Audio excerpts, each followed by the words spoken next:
Good morning. Today we're continuing our story of Ace Attorney Chronicles from Chapter 2. It's been a few years. I still recall the few events that happened in the last game.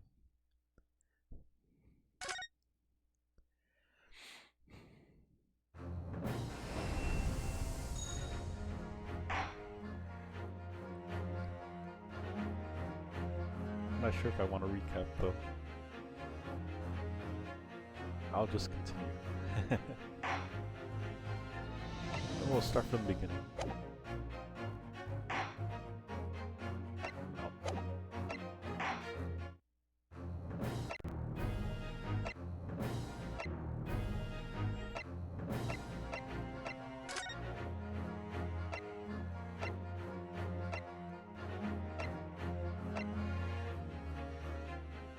The Adventure of the Unbreakable Speckled Band.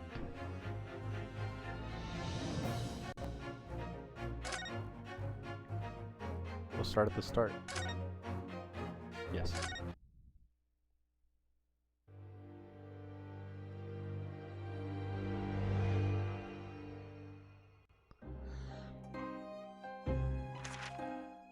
In a corner of that small, dark room, Sholmes and I waited with bated breath.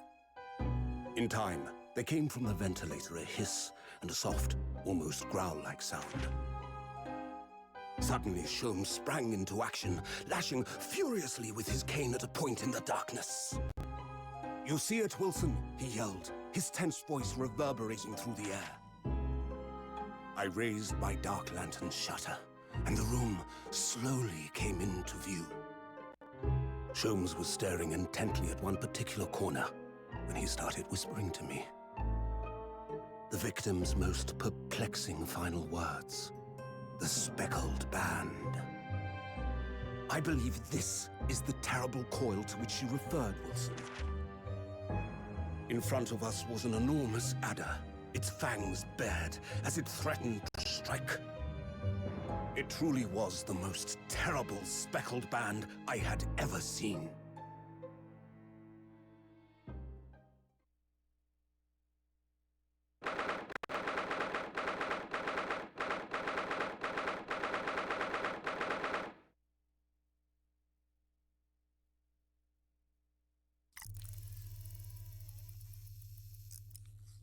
So then, let us unravel this mystery and discover what events led to this curious murder. Pray, do excuse me.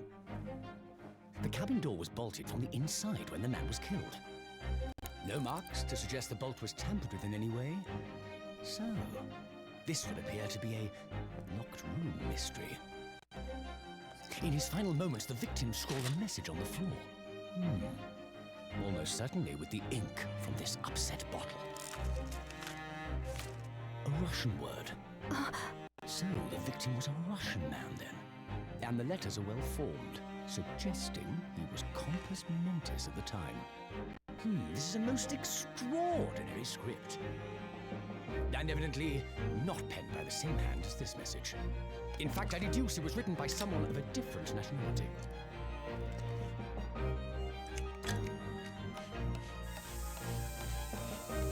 This paper seal was placed just prior to the incident, by the victim himself, I would venture.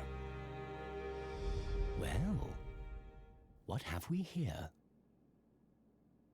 Who are you, and what do you think you're doing here? No one must touch before maritime police come. We must wait! Shh. That won't be necessary. You see, in less than 5 seconds from now, I will reveal the killer to you. What? Don't be absurd. This is murder. And in cabin locked from inside. Ah yes, the locked room. But that mystery is paper thin. You don't mean the culprit is in there? Who are you, and where have you come from? I'm a great British consultant detective, the only one in the world. Sherlock Sholmes. I presume you must have heard of me.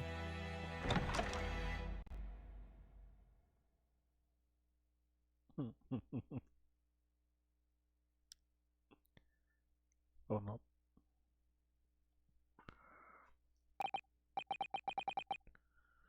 Uh, my head is throbbing. What's going on? Something's not right here. There's trouble in the air.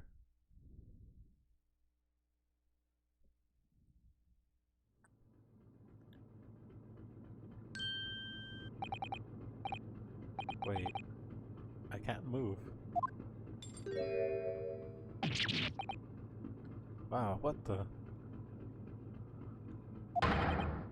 Why am I in handcuffs?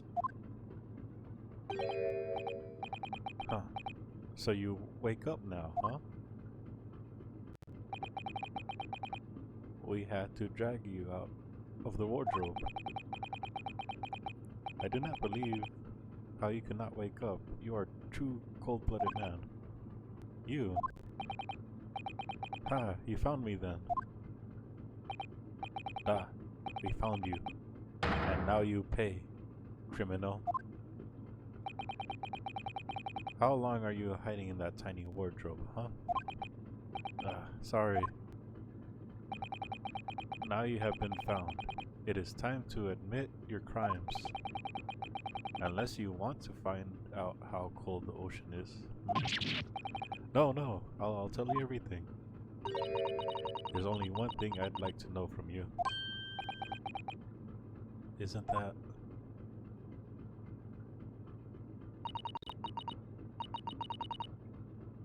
Why did you do it? Why did you take his life? Miss Susato. Wait, what did you just say? Take his life?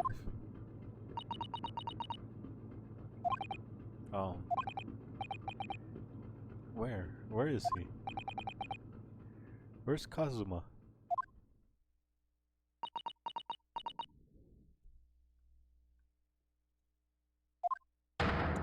Ha, you pretend you do not know. You are a wolf in the sheep's pelt. You are the killer. Do not try to make excuses. What?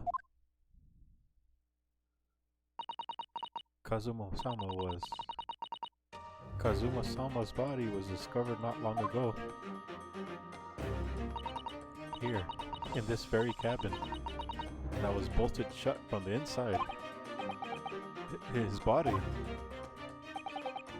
Please. Do not try to tell us you were doing this terrible thing in your sleep. Kazuma's dead? But he can't be. And these handcuffs. Surely you don't think I have to know. Why did you take Kazuma-sama's life? Answer me, please. No. No!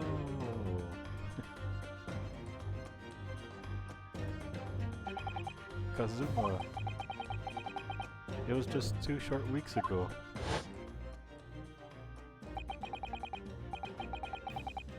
Are you sure about this? We won't get in trouble? Ha ha ha ha ha. Don't you find it fun being a stowaway? Besides, how else could you come to England with me to study? It was really something else when they brought your luggage in here earlier though.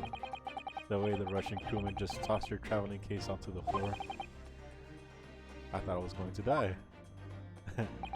Yes, I still can't quite believe that.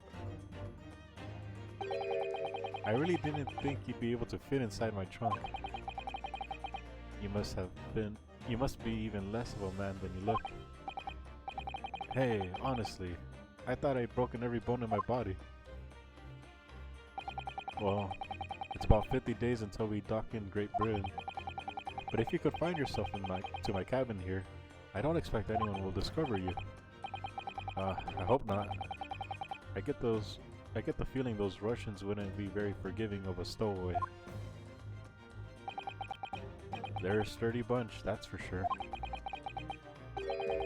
What I want to know is, why do we keep Why do we need to keep it a secret from the young lady? From our faithful judicial assistant, Miko Toba, you mean? From your close friend, more to the point. Surely we could confide in her, couldn't we? I don't believe she'd give me away. No. But if she knew what we'd done, that would make her guilty by association. It's best that only you and I know about this. Huh, I suppose so. Anyway, it's about time that the steward is supposed to come in and clean this cabin. I know it's cramped, but you better get in there, I think. It won't be for long. And anyway, compared to hiding inside my traveling case, it'll be a breeze. Yes, but what if the steward decides to open the wardrobe for some reason? Then I'll be in for it. Stop worrying. I tell you what, why don't you write a keep out or something on this piece of paper? What? Then I can stick it over the wardrobe doors once you're inside. I don't know. We've only been at sea for about 15 days. How can this have happened? We were supposed to be going on this adventure to England together. We leave you at the next port. Stay quiet until then. Don't make any more trouble for yourself. Murderer? No, I'm not a murderer. Da, you said it before. You said you admit everything about your crimes. No, that's not right. I mean, yes, I did stow away on this ship, but murdering my best friend? No one else could have done it. Admit the truth. Susato-san. Please, tell me what happened. I need to know. Very well. But there is something I would like to ask you too. Ah, those eyes. She looks like she's ready to destroy me. This nightmare is getting worse by the minute. I suppose all I can do is try to find out what really happened.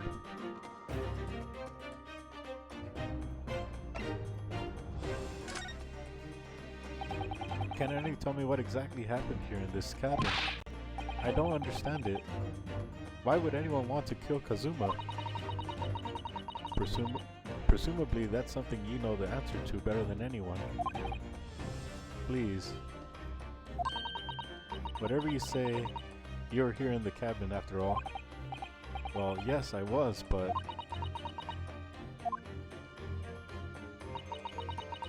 we would always wake before dawn and do his training first thing in the morning.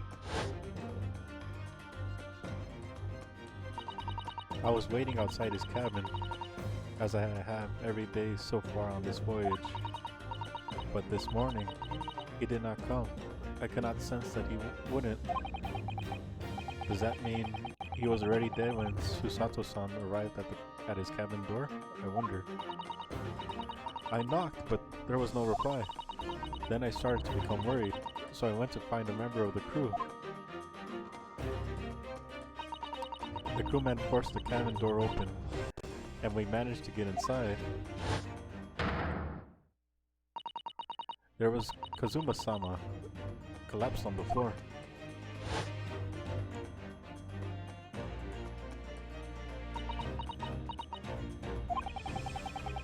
And the white tape there now shows exactly where he was found, I suppose. I had no idea anything had happened. I must have been asleep in the wardrobe somehow. I wish it wasn't the case, but that's just very hard to believe. This is all very hard to believe for me too, trust me.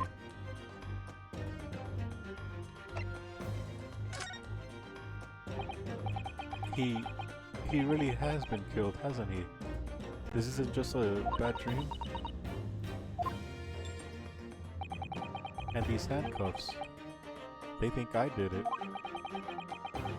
They think I'm Kazuma's killer? When they found him, the cabin was locked from the inside. What do you mean? There's no access to the cabin via the porthole window, and the bolts on the door can't be operated from the outside. In other words, after the crime, the culprit couldn't have escaped these four walls. What? Or to put it another way, the culprit can only have been someone inside this cabin. Or do you have some other explanation? This is impossible. How did he die then? What happened exactly? Are you still going to deny the charge, even despite the circumstances? Please, Susato-san, you have to tell me. The cause of death is still undetermined. They don't know how he died. The ship's doctor is examining the body, but of course he has no post-mortem analysis experience. I don't suppose we shall learn more until an expert has consulted at our next port of call. So presumably that means there was no obvious external signs of injury then. That's true, yes. Now I've told you everything that I know. So it's my turn to ask you a question. Yes, alright.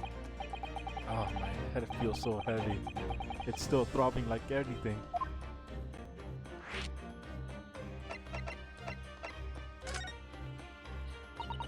If you're not the culprit, then tell me, what happened the last night here in this cabin?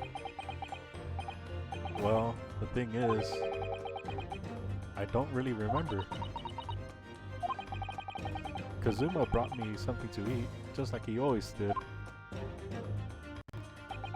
And then I got myself into that wardrobe over there, just like I always did. After that, I fell asleep. Well, yes. So deeply that you didn't even stir when Kazuma-sama was killed. Well, yeah. I know it sounds unbelievable. Really, I do. But it's the truth. If only I had woken up, then perhaps I wouldn't be in this predicament. And for some reason, my head's still throbbing like anything. Really.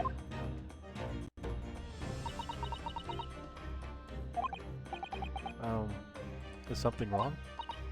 Oh, no, it's... Please forget it. Susato-san, you have to believe me. I didn't do it. I really don't want to doubt you. But the trouble is, there is no one else who could possibly have done this. Ah.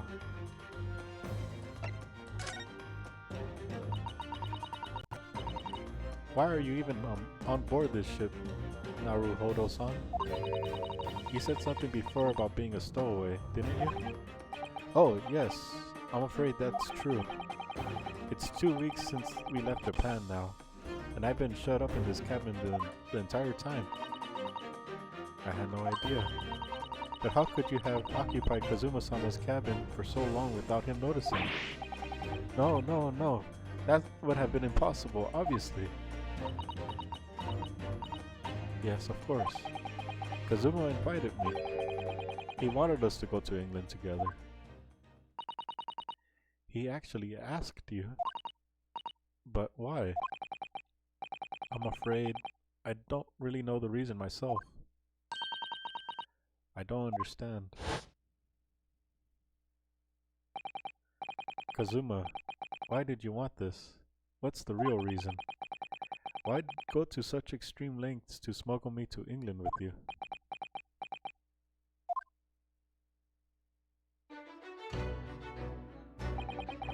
It's an idea that's been on my mind ever since the end of that incredible trial.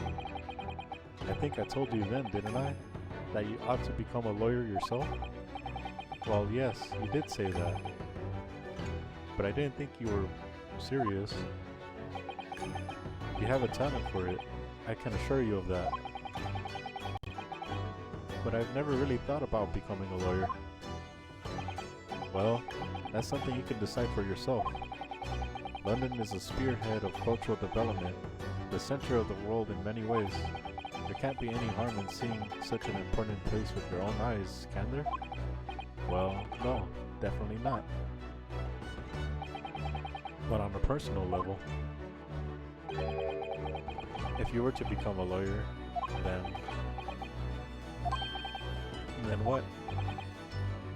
Nothing. Forget it.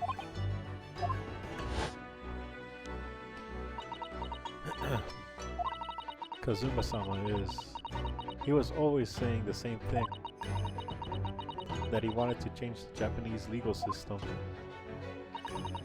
Perhaps he thought he could do it with you. Yes, maybe. But something's still bothering me a little.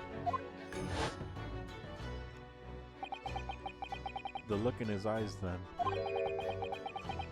It was darker than I've ever seen it before.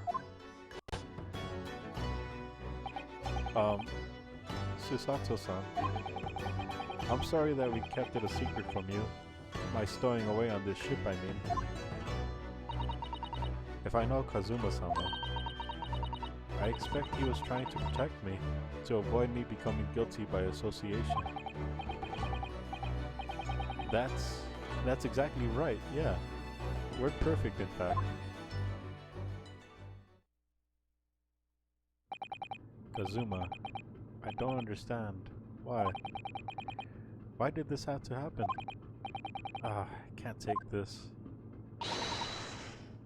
Don't try to go anywhere. You're the perpetrator of this crime. You can't leave. I can't allow that to happen. I'm sorry, but Kazuma was killed right under my nose here, and I didn't do anything to stop it. And now I'm supposed to just sit around, my hands tied, while whoever did this walks free? No, I can't allow that to happen. Well, what do you propose to do then? I'm going to investigate. I'm going to find out exactly what happened here. I'm going to work out who took Kazuma's life, and how and why they did it. So I'm sorry, but you're going to have to excuse me. Ah, yeah. Oh no. What the? That was a Susato takedown. A Susato what? What martial art form is that? I'm going to need you to prove it. Sorry, prove it? Yes, your innocence. I need evidence. But how am I supposed to? Have you forgotten already? What you achieved just a few weeks ago? You successfully defended yourself in the court of law. Ah, I see. She's expecting me to present some conclusive evidence. I have to get Susato-san to believe me. I'll show her some evidence right now that proves I'm not guilty of this awful crime. It's the keep out sign. This is the paper seal I wrote for the wardrobe. I remember really working hard to make it. But I'll never forget how Kazuma reacted. Do you expect the Russian crew to be able to read that? He said. Still, I was sure people would get the idea even if they couldn't read it, so we used it anyways, and it worked. I don't know if the crew thought it was creepy or what, but no one opened the doors.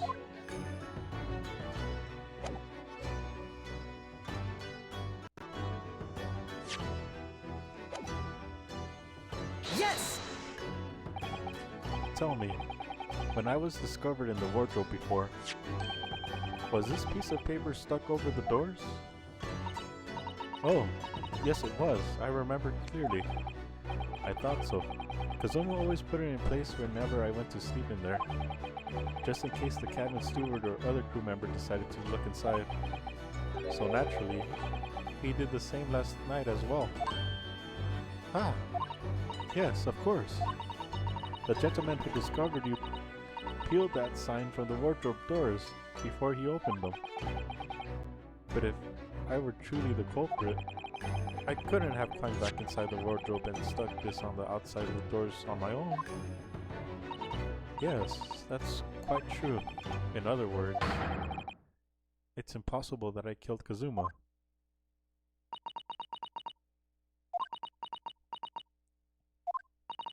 Well, even if you are sprawled hopelessly on the floor,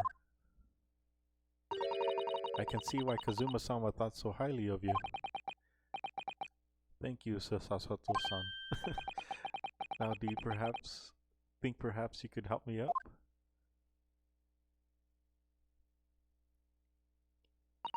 Well, in the light of the evidence, I don't see any reason why I should stop you from investigating in here at least. Thank you. So you finally believe me? I'm sorry. No. What? I'm not sure yet. I can't rule out the possibility that you use some sort of conjuring trick to put the sign back in the position. What does she think I am? A magician? For now, I suggest you investigate as thoroughly as possible in here. I'll do the same. Alright, let's get work to Susato-san. Please don't misunderstand me. I still have my doubts. Oh. I shall be watching you to make sure that you do nothing that might disturb the crime scene. I wouldn't want you using your conjuring tricks to destroy evidence, for example. Right. Well, anyway, I shall make a start on the investigation here, examine everything I can. Kazuma, I swear, I will avenge you to your death.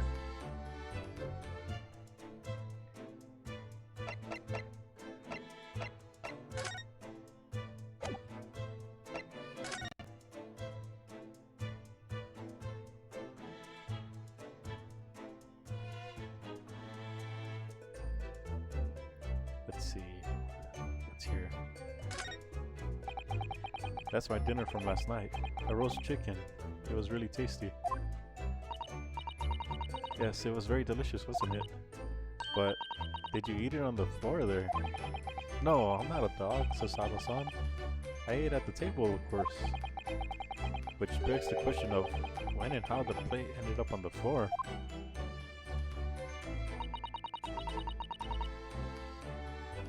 But Kazuma-sama didn't like chicken at all, did he? No, that's right. He couldn't have touched it. Which means all the more to me. All the more for me. Oh no. Does that mean poor Kazuma-san spent his last night on the earth with an empty belly? It's just too horrible. Ah, I suddenly have a guilty conscience and an achy stomach. Oh dear, that won't do. Oh, what's the matter, Susato-san? Whenever I'm examining things, I always find myself so focused, I forget to look around properly. Ah yes, that's not good. I don't suppose you're as foolish as me in that regard, are you, Naruhodo-san?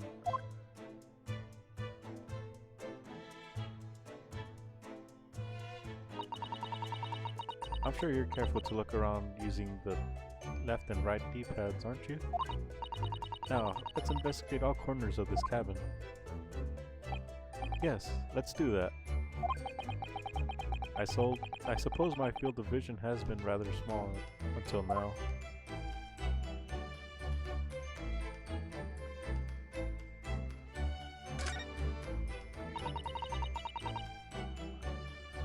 There's nothing on this table at all. The plate and cutlery are all over the floor for some reason. Yes, it's strange. Last night when I went to sleep, I'm sure everything was still. No, wait a minute. What is it? That's funny. I can't seem to remember what happened after dinner. One second. That's funny. I can't seem to remember anything about what happened after dinner, at all. So then, perhaps you are responsible for what happened to Kazuma-sama. No. No way. Did Kazuma write that before he died? It looks like it's written in ink. He must have knocked an ink pot from the desk when he collapsed on the floor. Then I suppose he wrote this message by dipping his finger in the spillage. Poor Kazuma-sama. No doubt he was in terrible pain. It's almost unbearable to imagine it. I suppose he was trying to leave some kind of a clue in his final moments, was he? I'm sorry, partner, but I can't read your writing. I don't think that's Japanese, Naruhodo-san. What? Then what language is it? It pains me to admit it, but I don't know. That's not a foreign script I'm familiar with. What does it mean, I wonder?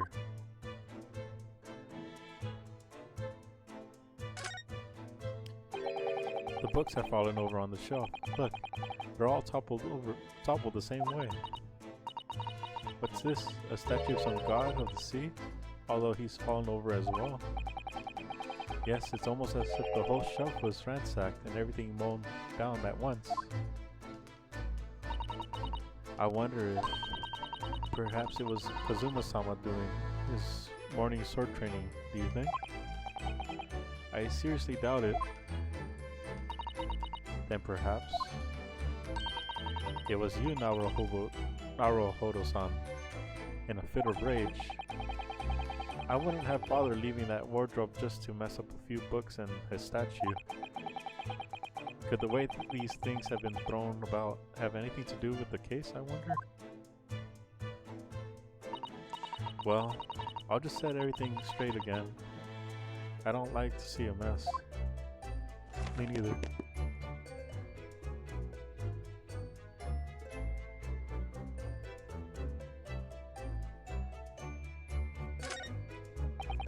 These books are provided for the entertainment of whoever is occupying the cabin, I suppose. And they must be well looked after. You mustn't damage any of the ship's properties. But it wasn't me who knocked them over. Well, anyway, I feel much better now that they're neatly lined up. I can't relax when things are in a mess. Something here. A little lower. What do you think this is? It looks like a broken piece of glassware. Whatever this thing was, it appears to have been broken clean in two. The glasses is such a beautiful color. It looks like a cute little Nasuke fastener from a kimono outfit. I'm not sure that sounds like Kazuma.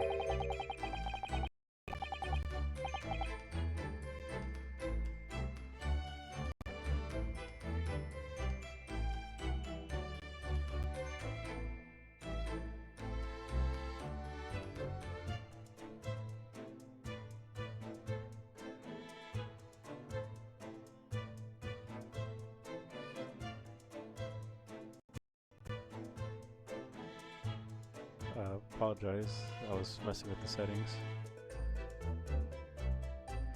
He wouldn't have secretly carried a cute little trinket like that around with him, would he? And the mark beside it. What is it, I wonder? It has a sort of brick-like hue.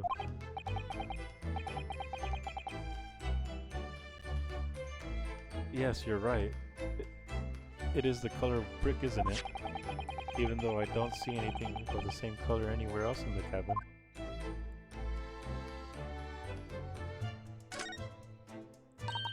That's Kazuma-sama's precious sword. He never went anywhere without it.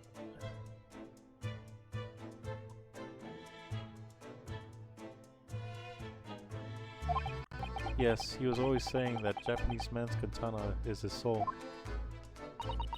I believe he had to work very hard to convince the government to allow him to bring it on the trip. I suppose that shows just how important it was to him. And now he's gone. But I'm not ready to let his spirit go just yet.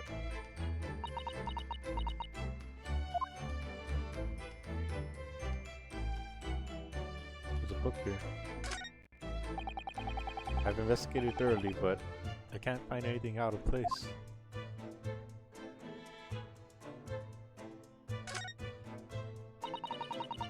This is where dear Kazuma-sama would have sat whenever he was writing. London Diary. Poor Kazuma, he didn't even make it to his destination. It looks as though the last entry is incomplete, which means, what, he was in the middle of writing it when the incident happened? Let's see what it says. It could be a valuable clue. Ah yeah! Oh no, again, that's out of the question. What?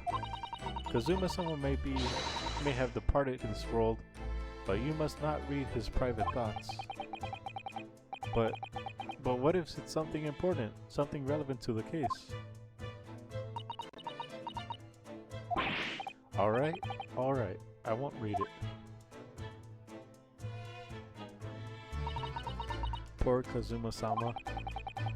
I don't like prying into people's personal matters either. But in this case, isn't the need for clues more important?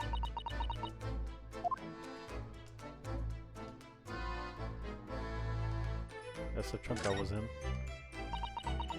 That's a very large traveling case, isn't it? Yes, it carries a lot of memories from me. Memories? What do you mean? Well, that's actually how I stowed away on this vessel. I was brought on board inside that case. Ah, yes, I see it says this way up in Japanese. Which in hindsight, I should have realized the foreign crewman wouldn't be able to read. I was turned over and over and over, and then I was tossed on the floor in here. Oh dear, being a stowaway isn't as romantic as it sounds. Well, it was less painful than Sato's takedown.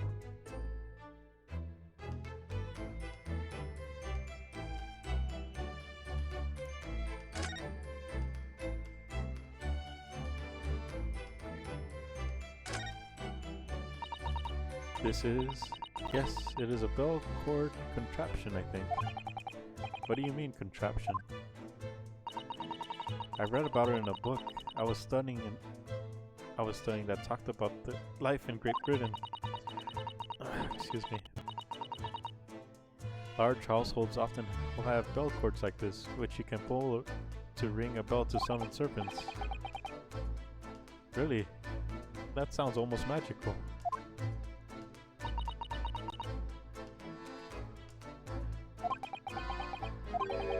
Shall we give it a little try?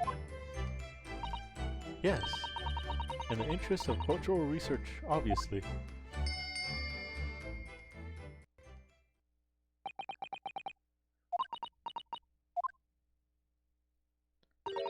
I suppose nobody comes for lowly Japanese people. No, I'm sure it was just that everyone is busy, that's all.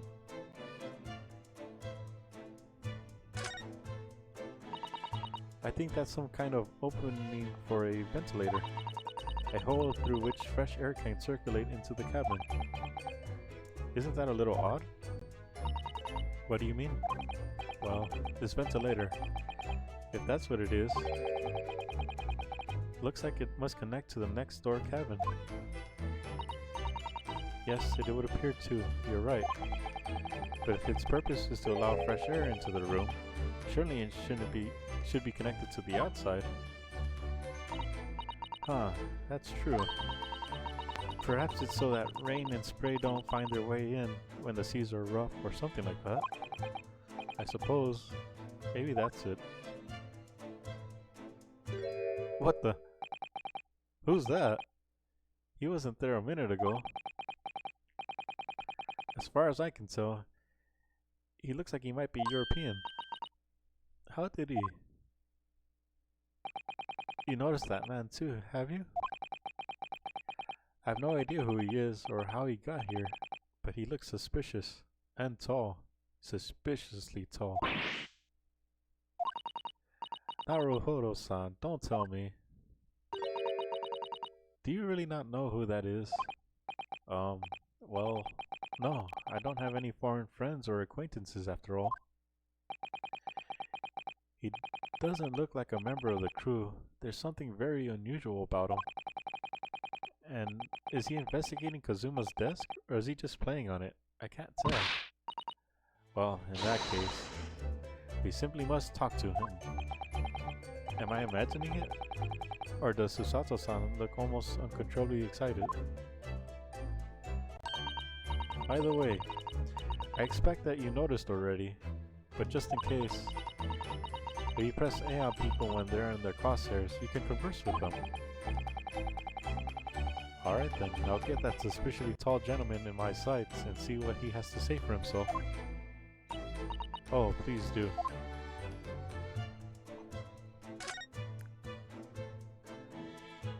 And points.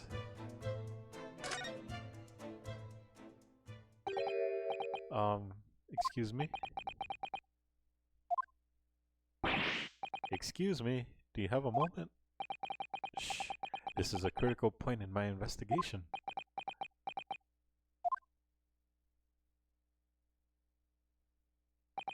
Maybe I should leave him alone? He seems a little unfriendly. Yes, perhaps. That would be for the best. Greetings! I hope... Ah! I didn't get to read that. What exactly were you doing at Kazuma's desk just now? Greetings, I hope I haven't kept you long.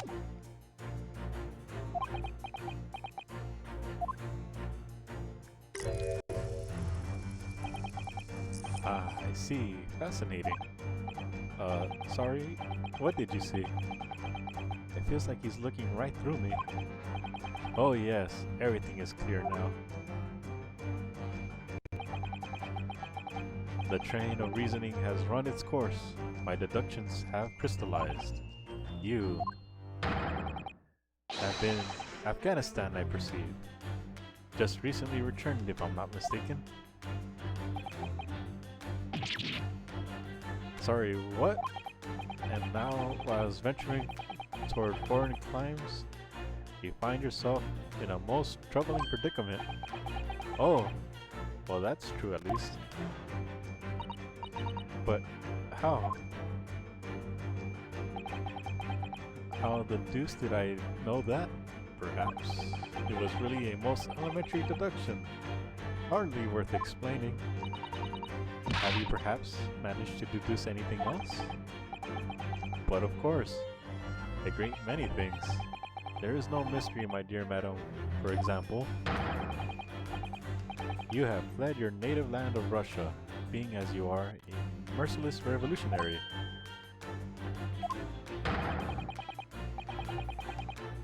You leave 16 victims of assassinations in your wake, and now travel to England to blow up the Crystal Tower. And when the Barry Bond occupant of this very cabin discovered your identity, you ended his life too. Yes, I believe that summarizes the fact beautifully. No need to hide the truth now. Nothing deceives these eyes. A fascinating story, but none of that's true. Just to be clear, you are talking about me, are you? Certainly I am. Do you see another in this cabin who fits the bill? A Russian assassin with 16 victims to his name? I don't even see one person who fits the bill. So it's true. It was you who did this, Kazuma-sama. What? And you're plotting a revolution too. It's shameful behavior, Naruhodo-san. Absolutely wicked. No, listen. There's no way I... Yeah.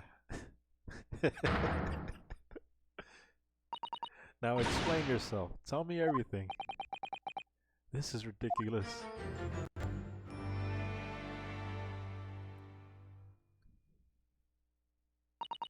How could you do it? For pity's sake, open your eyes. I'm not a Russian revolutionary. Obviously. Oh, forgive me. And as for you, what kind of deduction was that? You were just saying the first thing that came into your head. Ah, but was I not right? Whilst venturing toward foreign climes, you do find yourself in a most troubling predicament, do you not? Well, yes, maybe. Ha! There you have it, you see. What do you make of that, hmm? Well, to be honest, this ship is en route to England, and I'm in handcuffs at the scene of a murder. So I'm not really sure you could call it a deduction. It's more plain observation. Indeed, and observation, my dear boy, is the basis of all deduction. My method is founded upon the observation of trifles, you see. I announce my findings with a brassy certitude, and more often than not, I'm right. Ha! I don't think you introduced yourself. Ah, my apologies. How remiss of me. I am none other than the greatest detective of all the century, known to men and women the world over. The in inimitable Sherlock Holmes. Inimitable. I'll need to look that up. So, it's really you, the actual Sherlock Holmes. The very same, the inimitable actual Sherlock Holmes. I apologize for my reading. I'm trying my best. Do you know this man, Sosato-san? The most famous detective in the world, Naruhodo-san. Of course I do. There's nobody who hasn't heard of him.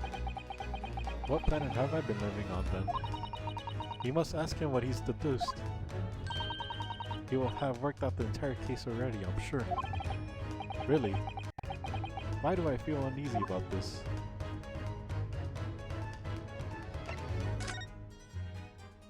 Great detective? So, you're a great detective, are you? Sorry, what was your name again? Indeed, I am none other than the one and only Sherlock Holmes.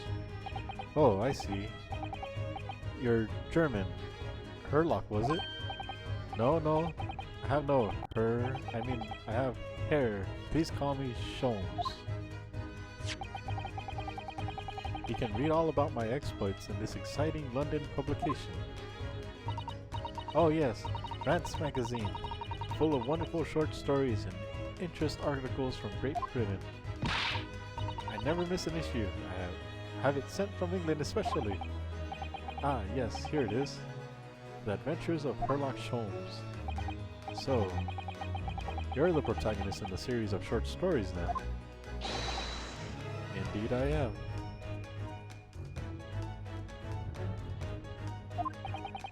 And you read so many of your own stories, you've started to think you really are a detective. Make no mistake, I'm not the poor, deluded fellow you take me for. Your inference is backward.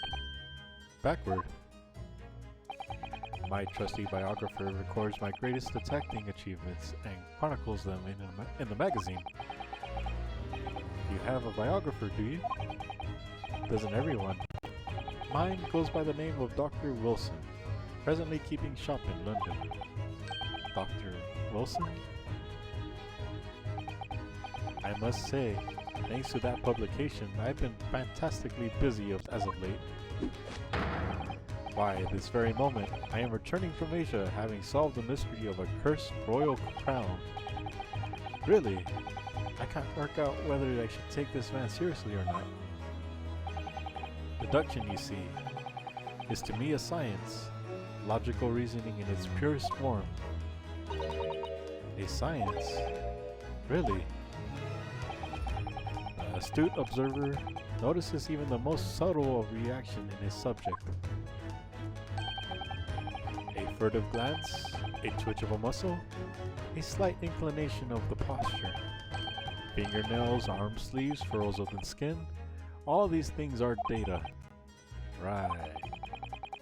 And the trained logician makes deductions from this data in a blink of an eye. The ultimate conclusion is without fail the truth, as I demonstrated only a few short moments ago. How can he look at me in the eye and claim that? So you see, I have a turn both for observation and for deduction and fame. That is what makes me the one and only Herlock Sholmes. Oh, right, we're investigating something. Have you managed to deduce anything in this particular case yet? Have I managed to deduce anything, my dear fellow? Who do you suppose discovered the culprit in his most cunning hiding place? That's right. It was none other than the great detective before you now, Mr. Herlock Sholmes. Ah, I see. In other words, I'm in these now because of him. When I became anxious about Kazuma-sama this morning, I summoned all of the crew members to force the cabin door open. And I concealed myself among their number, gaining entry to the scene of the crime. Yes, luckily for everyone, the great detective Herlock Sholmes was on board. And the handcuffs seemed to be an excellent fit, Mr. Naruhodo-san. Ah. The very moment I laid my eyes on the scene, two facts were immediately apparent to me. Oh really? Two facts, you say?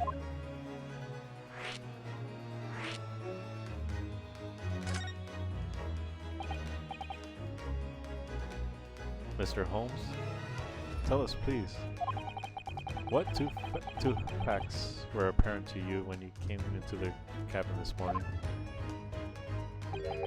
Ah yes, but first, let me be precise. The two facts in questions were immediately apparent to me. Yes, I understand. And what were they? Allow me to elucidate.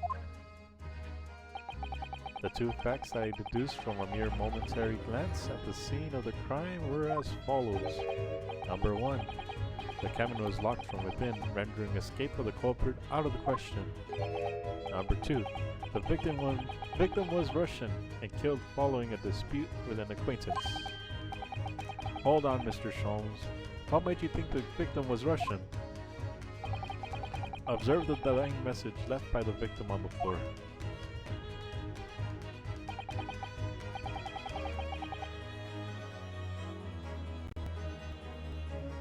That's the Russian word for wardrobe.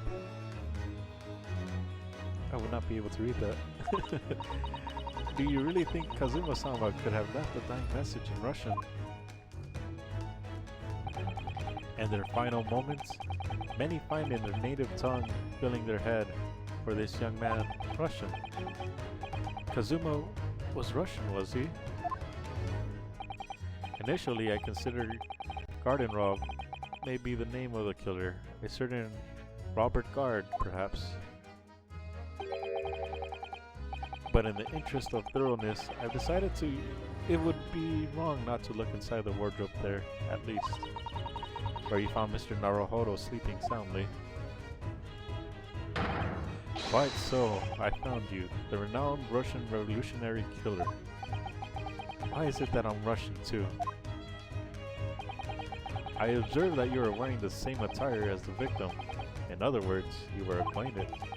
And if my memory serves, that outfit is the traditional dress of the Russian people. Our school uniforms are the traditional dress of the Russian people. I had no idea. And I had no idea a detective could get something so wrong. I took a photograph of the victim and the message, that I might analyze it for possible hidden details.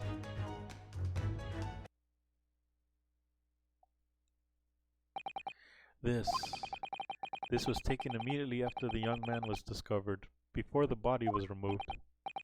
Yes, Kazuma had already been taken away when I woke up. This is the first time I actually seen him like this.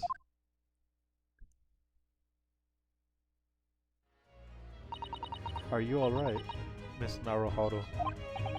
Oh, yes, thank you. A photograph of the crime scene has been entered into the court records. Can I ask you something, Mr. Holmes? What, pray? You mentioned Russia before as well, didn't you? You know, when you said I was a fearsome revolutionary fleeing from Russia and all of that. Ah, yes, the train of reasoning that led me to the truth. Would you mind explaining that train of reasoning to me, do you think? Certainly, if it interests you. I wonder if those letters... definitely not English. Kohi... Photo... I don't know. How many times I'm not Russian? I don't speak Russian.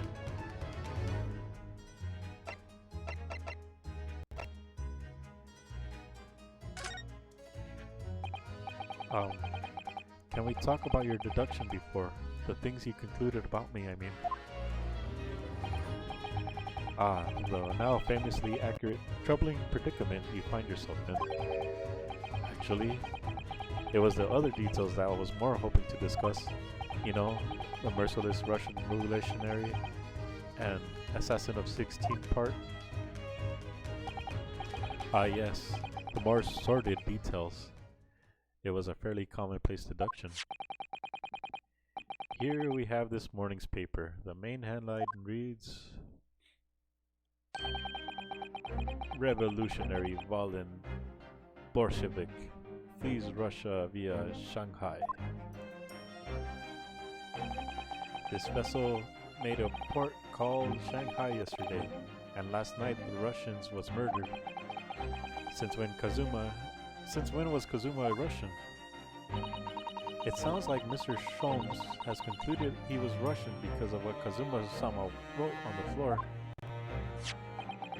It was a simple act of reasoning to realize that the culprit of the crime was the same merciless revolutionary, one who would kill the very man who helped him to escape his true identity was discovered. Yes, you. Villain Bolshevik.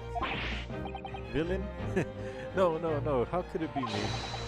I don't look anything like this man, just look at his face. Well, you are a fearsome revolutionary after all. Therefore, you have no doubt learnt to revolutionize your appearance as well. Ah, please. And I might add, your name does not appear on the ship's passengers list. Need I say more? Well, that's because I'm a stowaway. What about the other details? The 16 victims of assassination and blowing up the Crystal Tower? Ah, yes. The journalist clearly interviewed the man and printed all those particulars in the article. The deeds the man has perpetrated thus far, and those he is plotting. Yes, everything is about this revolutionary Bolshevik was included. There can be no mistake. Do revolutionaries usually agree to interviews with newspaper reporters, I wonder? And what about the part where you said I was just returning from Afghanistan? Also quite clearly stated here in the article. Bolshevik is recently returned after a period of subversive activities in a war-torn region of Afghanistan. Where even is it anyway? This Afghanistan place. Here, take the paper for yourself as a little memento of this great deduction. Oh, thank you. I've absorbed all of that is of interest to me within its pages, but I see no rubbish bin nearby. The article about revolutionary has been entered into the court record. And you may find the article on the back page of interest as well. On the back? Cast your eye over it sometime if it takes you, though you may need someone to interpret. It's all written in Russian. I couldn't help to read it, but I suppose it wouldn't hurt to just glance at the article. Maybe there might be a picture or two.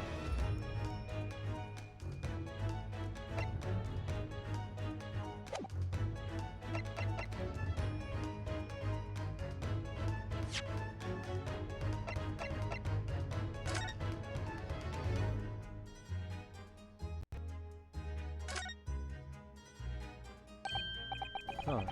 This is interesting. Have you found something relevant, Naruhodo-san? Well, no. I mean, it looks like it might be interesting. I can't read a single word, I'm afraid. No, nor can I. But look at this picture. Perhaps it's about a beautiful young Russian princess, do you think? She is very pretty, isn't she? I suppose you enjoy articles like this, do you? I don't know. I can't make any sense of it.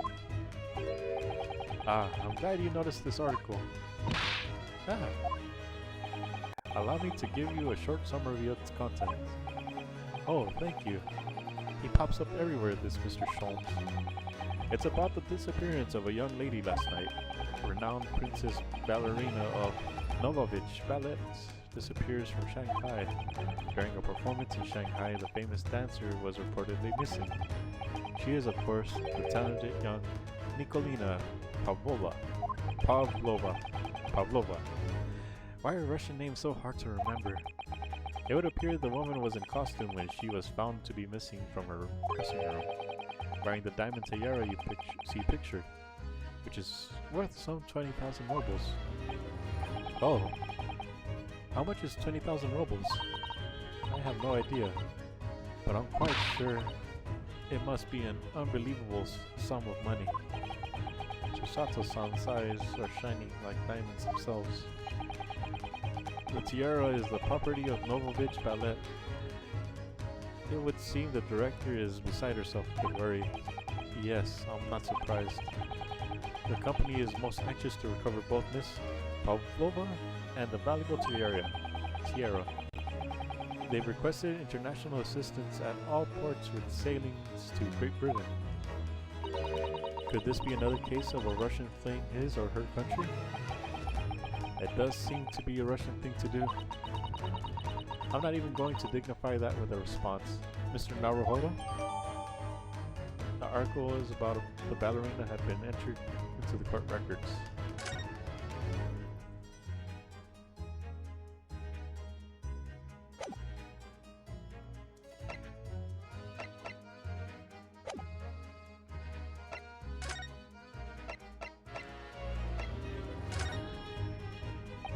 Before we started talking, you were examining Kazuma's desk, weren't you?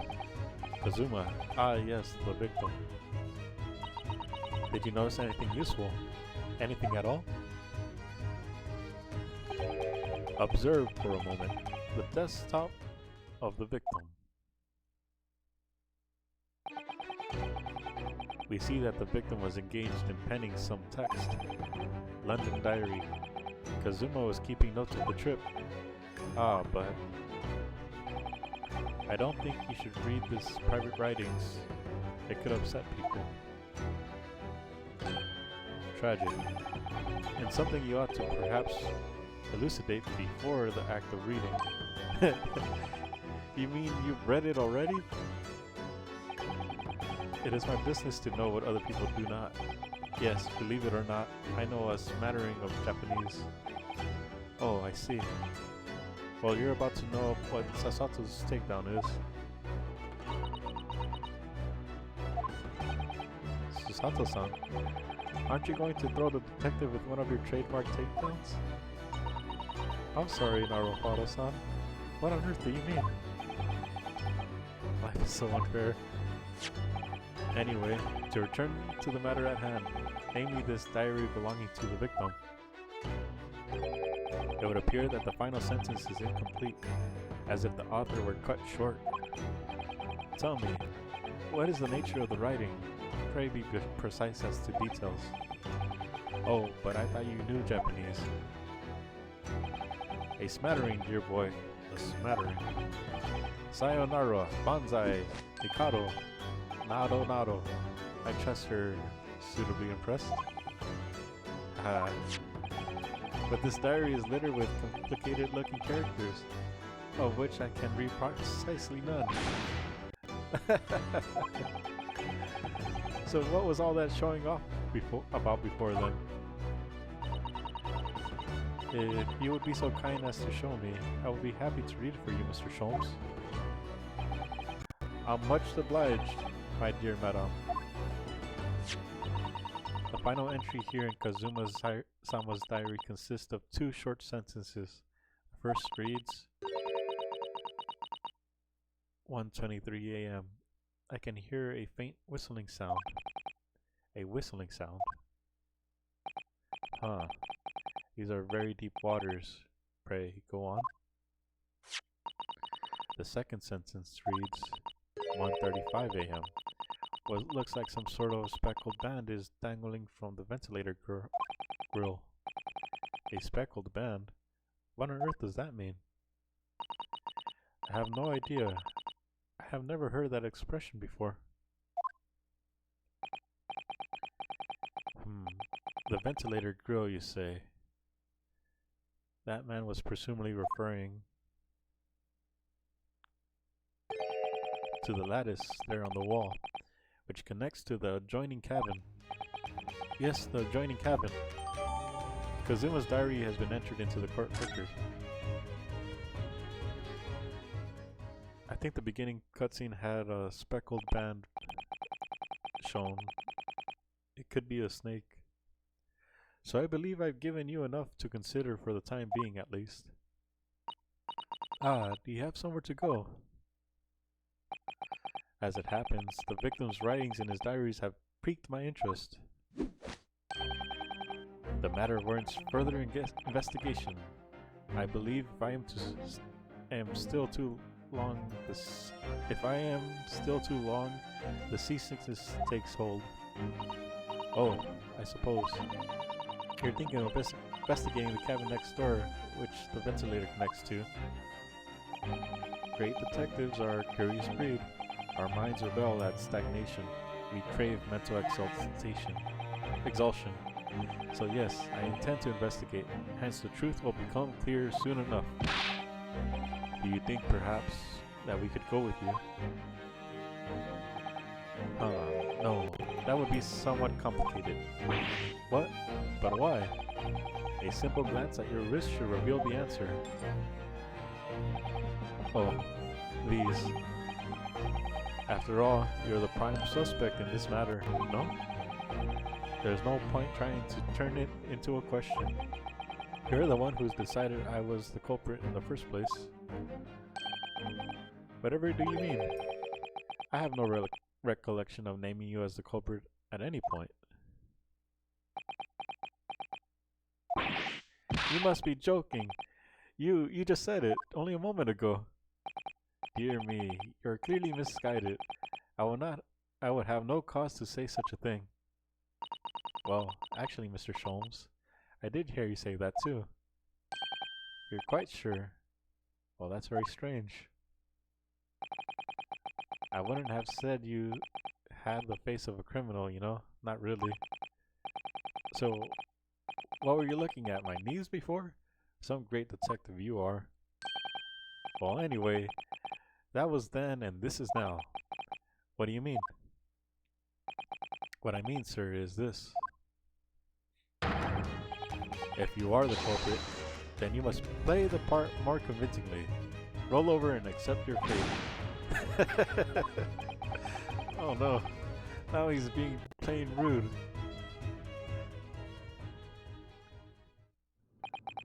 And off he goes, having just laughed in my face. His sense of humor is as twisted as his name. Naruhodo-san, what are you just standing there for? Huh? We must go and investigate the cabin next door as well. Aren't you forgetting something? What about these? Yeah.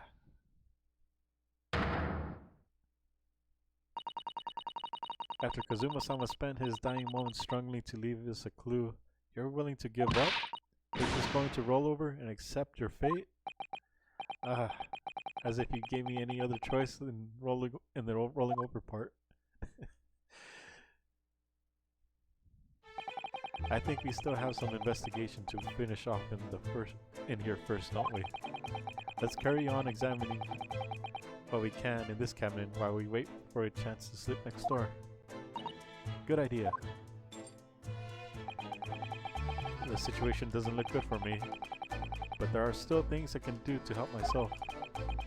And I owe it to Kazuma to do everything I can to find a way out of this. and bring the real culprit to justice.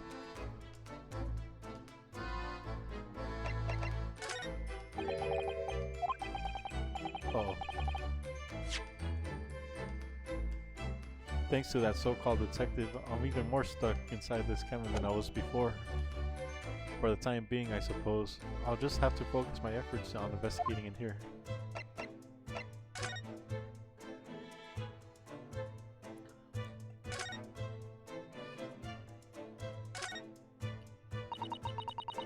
It's some 2 weeks since we set sail from Japan. Have you really been living in that wardrobe the entire time, Naruhodo-san? I think living isn't quite the right description. Oh, no, I suppose not. Although it must have been rather exciting making this voyage on your own secret hideout. The trouble was, I never knew when a member of the crew might come in. So yes, I did basically have to live in the wardrobe. And last night was no exception. But because of that, you had no idea what was happening out here in the cabin. No, sadly not.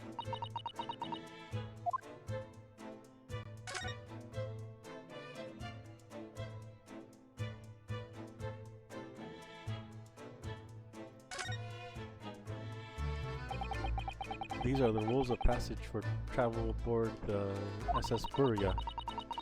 It's essentially a list of requests from the captain to all passengers on board. Passengers must not keep weapons or other dangerous objects in their cabin. Pets are also strictly forbidden.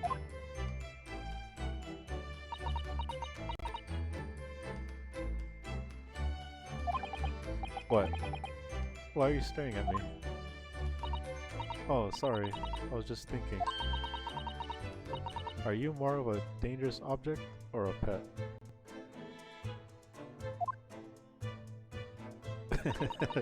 I can't decide. Well, one thing's for sure. Either way, I wasn't supposed to be in here.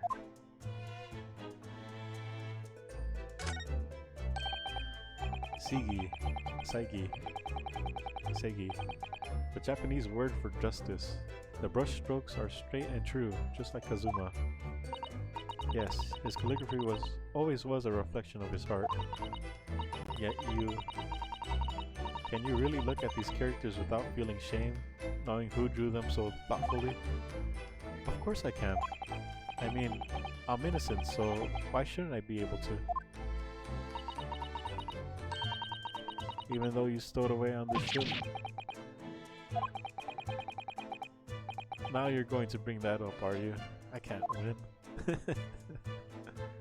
Let's see what this Russian dude has to say. Excuse me. What? I was wondering if I could ask you a favor. Would you mind if I investigated a little outside? Grandmother told me Japanese people do not make jokes. But it's not true, I see. Sorry? The criminal asking prison guard to help him escape? Very funny. We're in the middle of the sea. There's no chance of me escaping. Yeah. You stay in this cabin until next port. Then it is up to Hong Kong police to decide what they do with you. You stay. Alright? There's no point in trying to appeal to this man's better nature, that's for sure.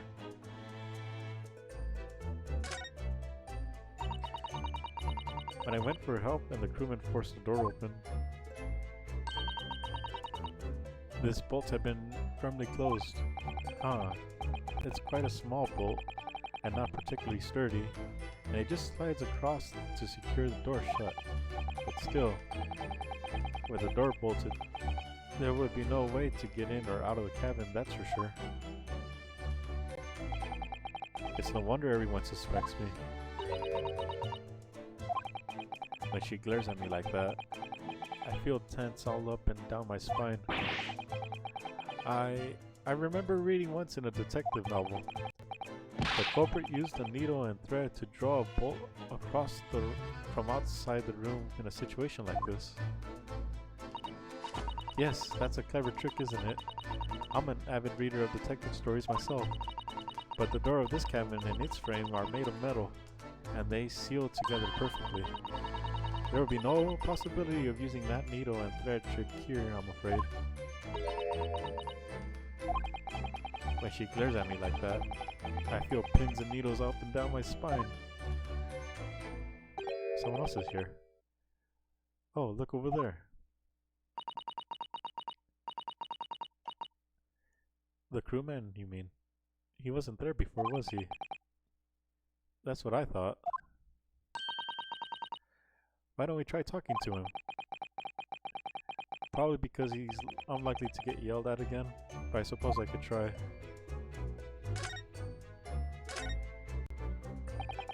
Is something wrong, Naruhara-san?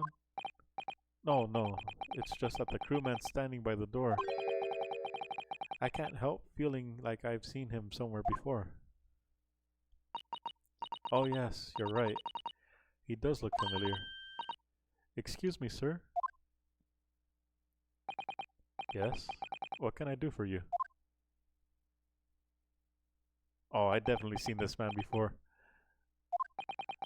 I recognize that face. But he can't be. He's from the... I believe he works with the police? It is! I didn't know you were here, Inspector Hosonaga.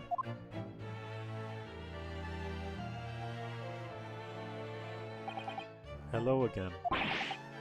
What are you doing here? I think that should be my line. I was so stunned when I saw you, my heart stopped. Nearly stopped, I hope. I received some special orders to go undercover as a member of the crew and board this ship. Again? You certainly seem to enjoy undercover work, Inspector. If there's anything I can do to help you, please ask. I never expected to see this man on board, but perhaps his presence can help me out of this hopeless situation.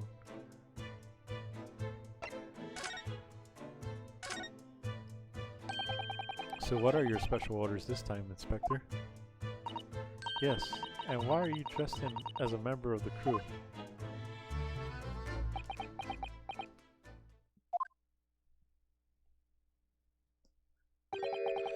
I'm so sorry. Huh? This is all my fault. I take full responsibility. For what? My orders were to act as Asogi-san's bodyguard. It was Minister of Justice Jigoku who pushed for this overseas study tour to go ahead. And he entrusted me with ensuring that Asogi-san reached Great Britain without being assassinated. Assassinated? How? How could that even have been a possibility? I'm not sure, but these are complicated times. There are tensions between the world's greatest powers. Minister Jigoku said we should be prepared for all eventualities. This is incredible. I don't believe it. Kazuma-sama was assassinated. Obviously, we couldn't give Sogi-san a visible security escort.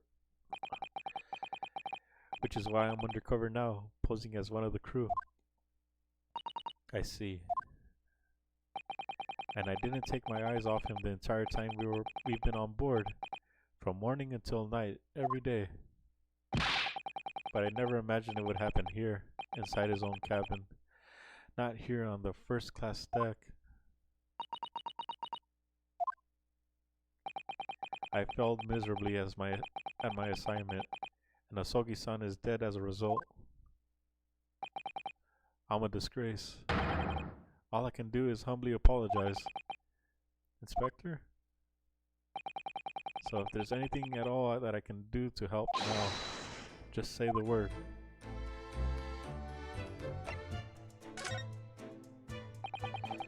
We're doing what we can to investigate Kazuma's death ourselves. I thought you might be. You didn't do it, did you? You're not the killer. Of course not. We'd really like to investigate the cabin next door. Yes. So we need to be allowed out of this cabin. I'm sorry. What? You've been deemed a risk to the ship's safety. If you moved to even touch the handle of the cabin door, that stormy-looking seaman there would certainly snap your neck in two. I suppose I'm not just a stowaway now. They think I'm a murderer as well. Would it be possible to give me something to work with, do you think? I'm going to need something persuasive. What do you mean? If I had solid reason why the next door cabin should be investigated, for example, I'd do everything I could to persuade the captain to allow it. Really, I'd lay my life on the line if I had to. But I don't see how. There may be a way. What? Really? Think of how you tried to persuade me of your innocence, Naruhodo-san, by presenting me with a piece of evidence that you already had in your possession. Evidence. Just the same as when you were in court. You must have done it many times during your trial.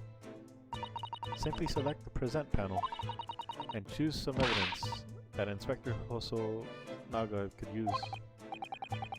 So evidence that would give us a viable reason to investigate the next door cabin, is it? Alright, yes. I think I might know what we can use. Let's see if I can present the detective with evidence that needs to persuade the captain.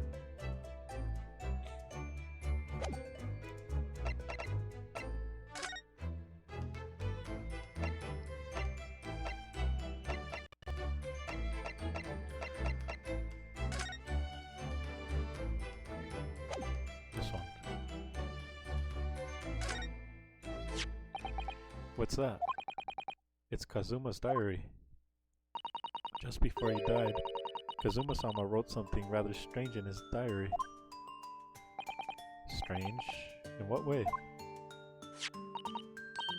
He wrote what looks like some kind of speckled band is dangling from the ventilator grill. A speckled band? That is strange. Yes, we're still trying to work out on what he meant by that. And what I'd like to know is... Don't tell me. The ventilator, is it? You're very astute, Inspector. That ventilator clearly joins to the next door cabin. That's right. So if we could investigate in there, we might be able to work out what the speckled band was. Alright then. I can't leave this cabin at the moment. I'm stuck here until we arrive at the next port. The captain has given me strict orders to guard the scene of the crime, you see. I'll have to entrust the investigation to you. Really? You're willing to do that? Yes, as long as you don't leave the first-class cabin area. I'm afraid I can't remove those handcuffs, though.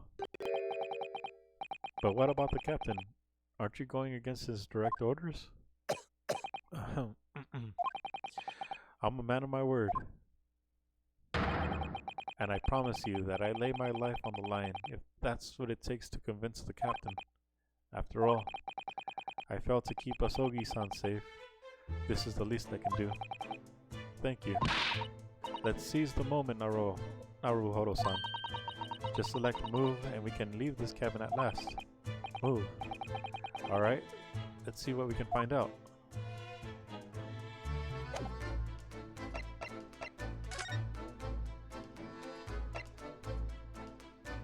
The passageway that connects the first-class cabins in the SS Buria.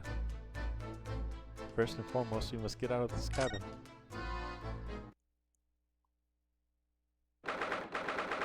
9th of January, 7:48 a.m.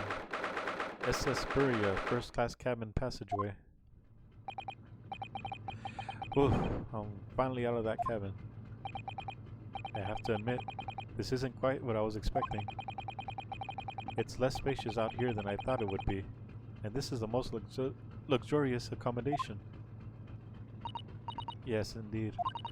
Kazuma-sama was being sent on this study tour by the government. That's why he was being put up in a first-class cabin. Even still, this is about twice as large as my accommodations in Sturridge. Really? That must be awful. It's nice. Oh, look over there. That's another crewman keeping watch. And he looks enormous, even if he's sitting down. The door next to him leads to the second class accommodation. I suppose he's making sure that no one comes in here who shouldn't. I suppose. Like people in handcuffs. Naruhodo-san, you look like a little boy visiting a toy shop for the first time. I would have thought you'd be used to the ship by now. We've been at sea for 2 weeks already. Well, yes, I know, but the thing is, I was inside Kazuma's trunk when I first came aboard. And ever since then, I've been shut up inside that little wardrobe. It must have been a very trying time for you. Please don't give me that pitying look.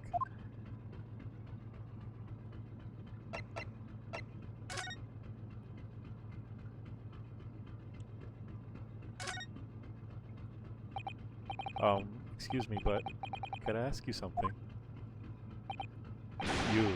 You little stowaway murderer. That wasn't a good start, was it? Alright, let me try instead. Good day, Mr. Sailor. I'm so sorry to trouble you, but could I perhaps ask you something of you? You little third-class lady's maid. Oh, we seem to have caught this sailor on a bad day, Susato-san. I am not a sailor. I am not sailor. My mother gave me name. I am senior crewman Biff Stroganov.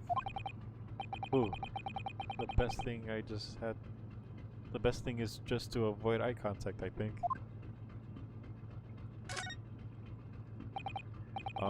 Mr. Stroganov, about this first class cabin area. Here we are the finest part of Burya steamship for very important persons.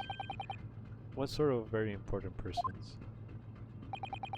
Government officials, kings and queens traveling in secret, many important persons. That is why I'm always guarding this place. Gosh, that's amazing.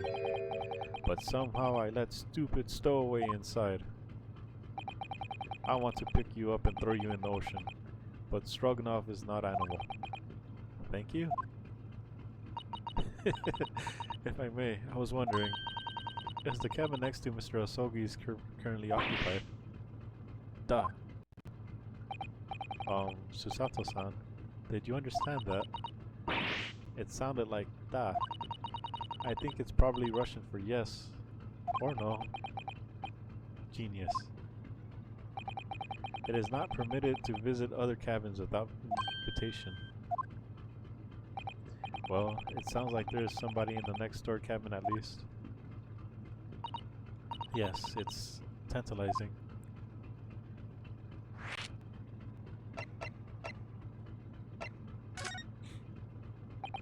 Could you tell us who's traveling in the cabin next to Mr. Agosi's?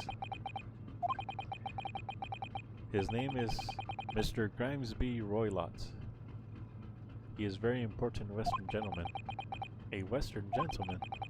Do not think about it. He has nothing to do with murder or of student boy. How can you be so sure of that? Mr. Roylott is authentic Western gentleman. Such a man would have no interest in lowly student from insignificant Far East Islands. That was harsh. Could you tell us about Mr. Roylott came aboard?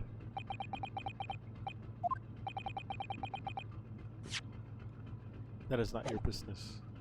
Come to think of it, even though we've been at sea for 2 weeks now, and I've been in Kosuba's cabin the entire time, I never once heard anything from the next door cabin, or even felt like there was anyone there.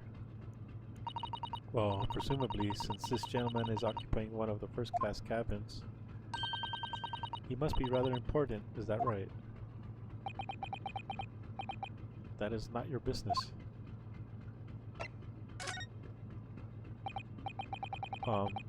Are you on watch here at all times, Seaman Stroganov? Da, all the time. So criminals like you cannot come in, or get out. I wonder, could you tell us anything about last night at all? It is sad about Student Boy. Were you on watch last night as well? Of course. And did you notice anything at the time? Anything unusual? Terror. Susato-san, did you understand that? It was clearly a no. I saw nothing unusual. Nothing at all. And you didn't hear any strange noises or sense anything was wrong in some way. I said no. Sorry. I'm not so sure. I could have sworn that he wouldn't have catched my eye for a moment there. This is enough. I cannot say more now. Oh. It is time for me to report to Captain. You must return to cabin. Yes, alright. Bulkhead to second class area is staying locked at all times. You escape when the lobsters whistle at top of the mountain. Or as English say, when the pigs fly. Yes, I understand. The lobster whistles on top of a mountain. I've got to remember that. Good, now we can investigate this area properly, shall we? Definitely.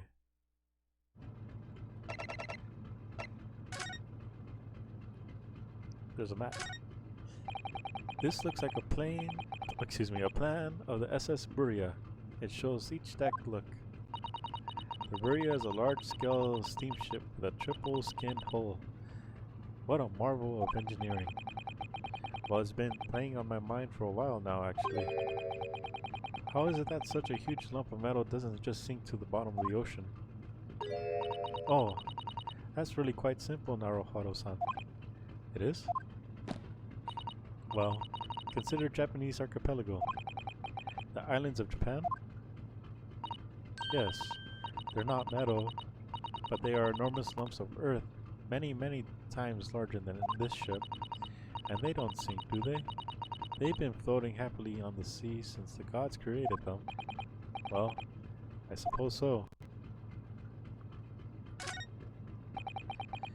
That book on top of the table there is really huge. There's a pen with it too. Yes, I'm sure that's the ship's log.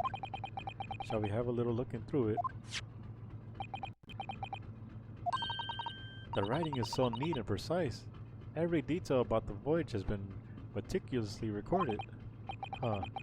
You wouldn't expect a rough and ready sailor to have such beautiful handwriting. Anyway, look here. Last night's log is mostly blank. Presumably that means there was nothing to report?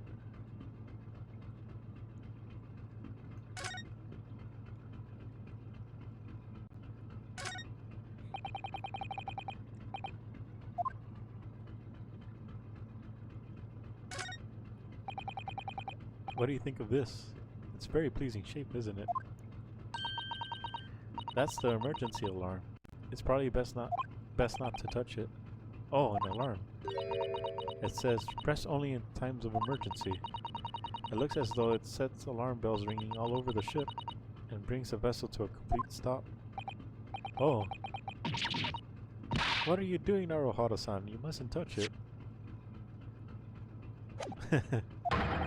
But this is an emergency situation. Just look at these handcuffs. You know full well that's not what the alarm is for. If you were to bring this vessel to a standstill for no good reason, you'd be in an even worse situation.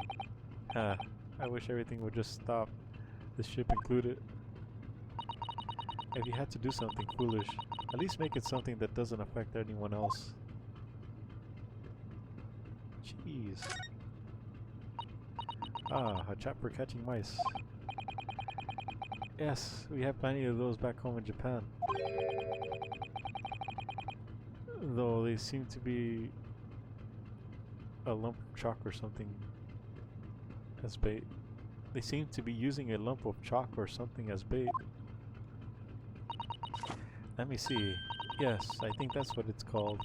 Cheese. It's made from the milk of cows. Cheese. I wonder what that tastes like.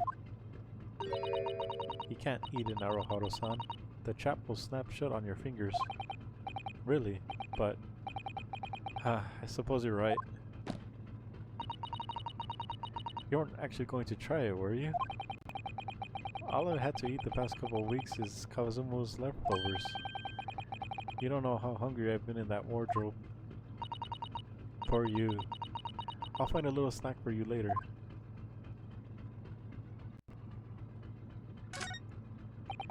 First class cabin number 1. That's our cabin. Not our cabin, it's Kazuma-sama's. Sorry? Your accommodation is confined to the wardrobe inside the cabin. You know how to make a stowaway feel small, don't you? As small as the wardrobe I've been calling home. These cabins are the finest on the ship. My own cabin is number 539, by the way. 500 and... how many cabins are there?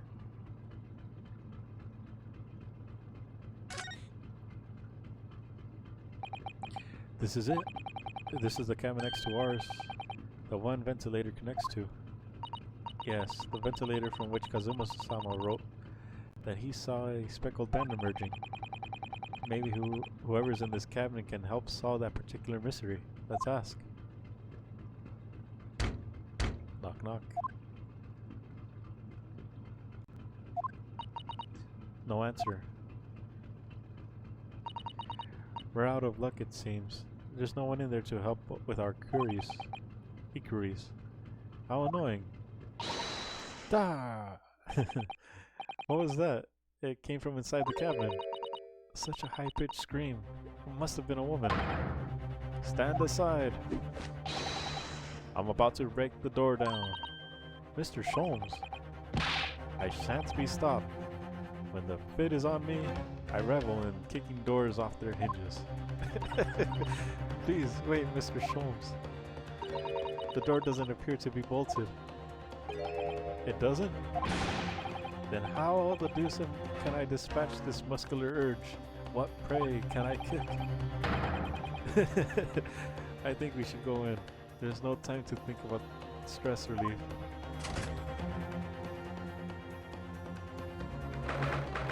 9th of January.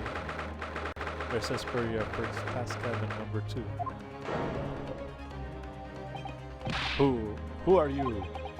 A Western gentleman. This man looks Russian to me. We heard a woman scream. A woman? Don't be absurd. As you can see, there's no one but me in this cabin. True, this old man does appear to be the only person in here. But in that case, who just screamed? Get out, all of you, now. Please excuse the intrusion, but you're Mr. Grimsby Roylott, I believe. Yes, that's me. And you are? I am the one and only, the actual Herlock Sholmes. You heard of me, no doubt? No. I am a great detective among detectives. One who adorns the cover of popular magazines, no less. So I assure you, you may trust me completely. The man uses that magazine like a business card. A detective? I do not trust detectives. We distinctly heard a scream emanating from within these walls. But there wouldn't appear to be a lady concealing herself within the wardrobe this time. So might I be so bold as to ask you to open that small traveling case? What? Don't be stupid. How could anyone fit in a small trunk like that? Well, it's quite fashionable these days, is it not? Traveling inside one's trunk? Don't look at me. Oh my. Did you just see that, Mr. Naruhodo-san? Yes, the case just shook. Leave, now. Otherwise, I'll call the steward. So this is Kazuma's neighbor, Mr. Grimsby Roylott. There's no doubt about it. This strange Russian man is hiding something. I couldn't agree more. Let's see if we can find some clues before the burly sailor returns. What the? Do you have a moment, please, Mr. Sholmes? You need only address me as Sholmes. That's what I did, isn't it? Well, Mr. Sholmes, what were you doing in there? Why, I was resting, of course. Resting? Indeed, I was contemplating our sea voyage from the confines of the wardrobe, waiting for the inevitable time that you would need to call my great powers of detection into service. Oh, and it would seem that the hour is upon us now. The time has come. Am I mistaken? Well, no, actually, you're spot on for once. Observe closely. Our Russian host in this cabin, Mr. Roylott, is clearly trying to hide something. And do you know what is the most effective weapon to use against a Russian hiding a secret? Why, the truth, of course. Though it should be pointed out that such methods are not exclusively for the Russians. Right. Can you imagine how the Russian would react when the secret he guards so closely is exposed? Would you like to witness it? Oh yes, please. Well then, what you are about to see may well astound you. For I am about to apply my greatest detective's greatly admired great deduction to the case. For I am about to apply my great Let me try from the beginning. For I am about to apply my great detective's greatly admired great deduction to the case. That's a tongue twister. Could this man be a more hackneyed portrayal of a dubious Russian, I ask you? What?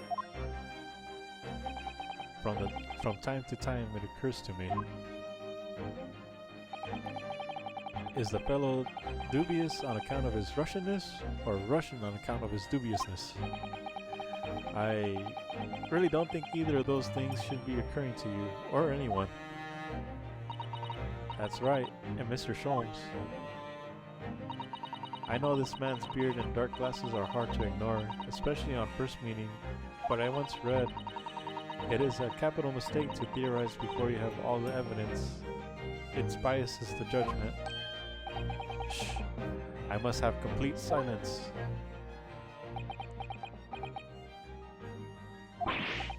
What are you doing? Why are you peering me at my face like that? Ah, just as I thought. Yes, I have quite made up my mind now. There can be no other explanation that accommodates all the facts. Mr. Roylott, I have reached two incontrovertible conclusions. Well, what do you mean? Number one, your true identity is that of a villain. Using those shears, you are about to end the existence of someone most dear. Are you not? Huh? And number two, the other conclusion I have drawn. You are, at this very moment no less, in the midst of committing a most grievous crime. Beneath that beard, your mouth quivers with nervous tension as you realize you have been discovered. Does it not? Duh. No, Naruhodo-san, I never imagined I would witness one of Mr. Sholmes' great deductions with my own eyes. That was a great deduction? Nothing can deceive Mr. Sholmes. In a single glance, he has deduced all there is to know about a person. What? What ineffable twaddle.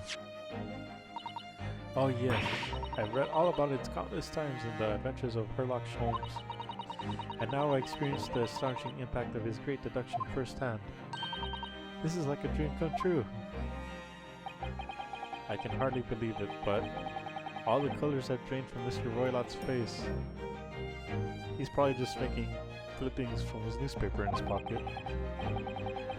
It looks like somehow both Mr. Sholmes' conclusions were right. How? How could you? How could I possibly know such a thing? You wish to say?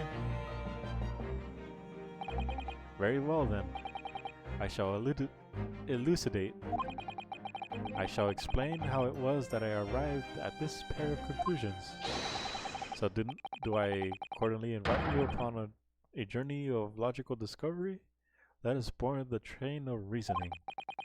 Put plainly, let us work through my deductions together. The great deduction. The game is afoot. Conclusion? Old man's identity. So, the dubious-looking Russian, Mr. Roylott, obviously what catches the eye in the first place is the enormous pair of shears in your hand. Now we ask ourselves, what could you possibly want with such an implement? The answer, of course, is staring us in the face. You're on the verge of using the shears to cut away the copious beard you sport. Now, moving on. The question then begged is this. Why would you desire to rid yourself of this magnificent beard, Mr. Roylott? Once again, the answer is plain. You have clear evidence to shed light on the matter. Regard, if you will, this morning's newspaper in particular, the fascinating front page article, which it would appear you have read also, Mr. Roylott. I'm sure it needs no further clarification. The evidence that reveals your true identity is the article about the revolutionary. In translation, the headline reads, Revolutionary Villain Bolshevik flees Russia via Shanghai. As he cannot fail to observe, the subject of the article possesses an extremely copious beard. Having noted the article yourself, you decided to remove your incriminating facial hair before it gave you away. In short, your true identity is beyond doubt. You are the fearsome Russian revolutionary himself, Villain Bolshevik. Not that I've heard of you myself, you understand. A revolution on the run. Revolutionary on the run. Topic 2. Wrongdoing. Conclusion. Now, as for my second conclusion, you are at this very moment on the brink of committing a most grievous crime. And the proof of the crime? Over there. Ah, yes, Mr. Roylott. Taking unawares, people have a propensity to let their eyes stray, you see. Ah, and I assure you, the eyes speak so much more eloquently and honestly than the mouth. The answer we seek lies where the furtive glance falls. The proof of your crime sits before our very eyes. Yes, that traveling case. It is time, I think, that the case be opened and its contents laid bare. No, I refuse. What could you possibly be concealing inside, we ask? By my estimation, a young lady perhaps? One slight enough to fit therein? Don't be absurd. And what, pray, would be the identity of this young lady in the traveling case? Dear me, you're not well suited to a life of crime, are we? Your careless coup d'eau betrays you. Once again, we need only follow your furtive glance to find the answer. Yes, the reason you refuse to open your traveling case can equally be found in the page of this newspaper. For there is another and most stipulating article. Oh, no way. If we turn from the fleeing revolutionary to the back page, renowned prima ballerina of Novovich Ballet disappears from Shanghai. Such a headline can lead us to but one conclusion. Your crime is that of abduction. And according to the article, the young lady's name is Nikolina Pavlova.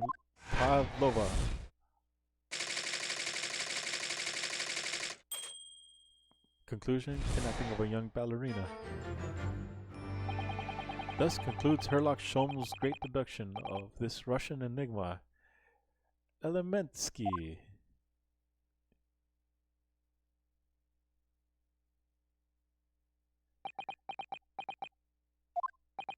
Susato-san, that wasn't one of the great deductions I've been hearing so much about, was it? Well, the stories are full of Mr. Sholmes' brilliant deductions, you know? But that did seem a little different somehow. Excuse me, Mr. Sholmes, could you come over here for a moment?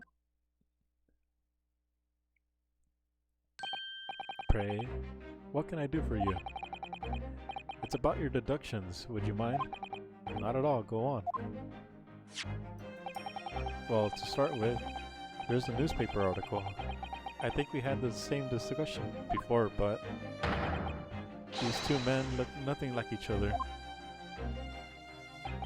Ah, yes, I recall our discussion earlier, and at the time I believe I told you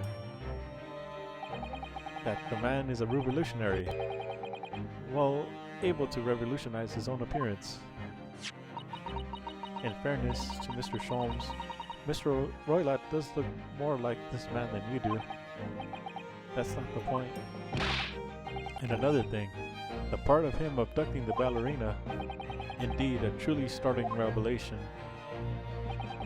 At first glance, the case would appear too small to accommodate a young woman.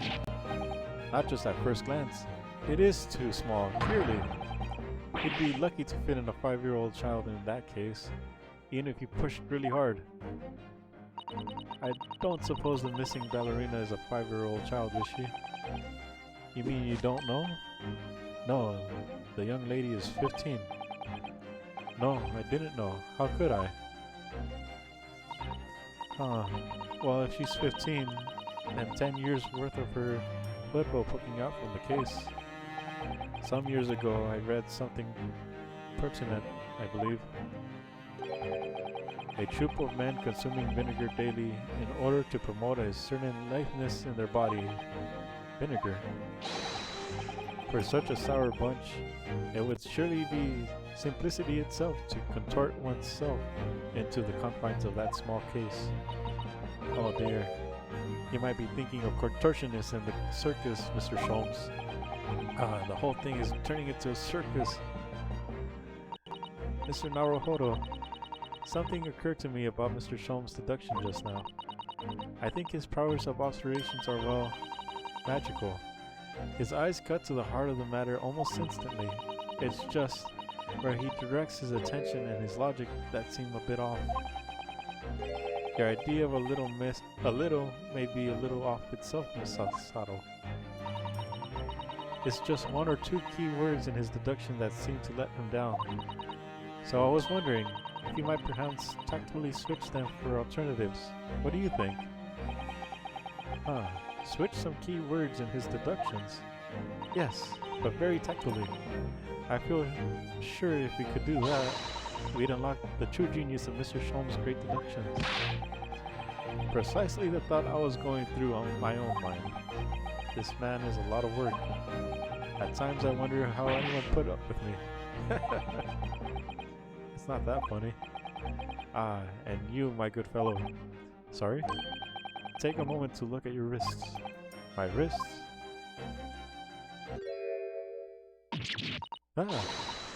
Where are your handcuffs? How did? I felt they may hinder your ability to follow me in our dance of deduction. I don't believe it. Mr. Sholmes, you are a marvel. And don't worry, I shall restore the shackles to your wrists when we are finished. I'm not worried. In fact, I'd rather stay like this. So, let us begin. Herlock Sholmes is proud to present his logic and reasoning spectacular.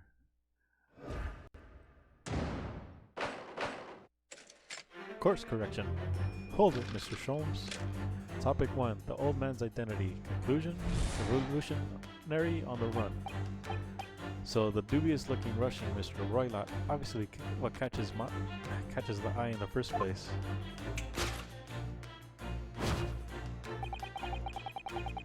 Is the enormous pair of shears in your hand. Now we ask ourselves, what could you possibly want with such an implement? The answer, of course, is staring us in the face.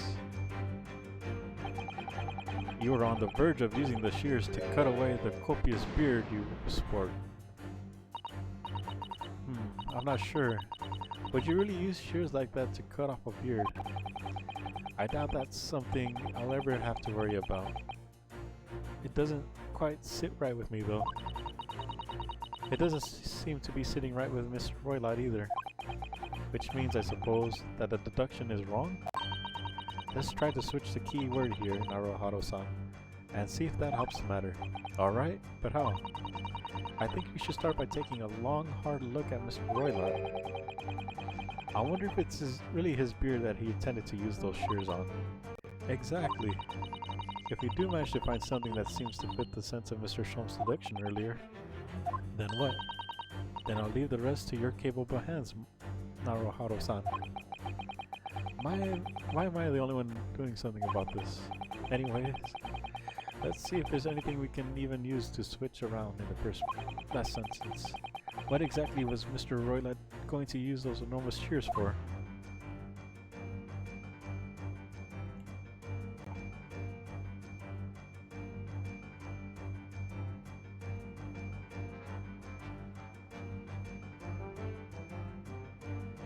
There's more things in this room.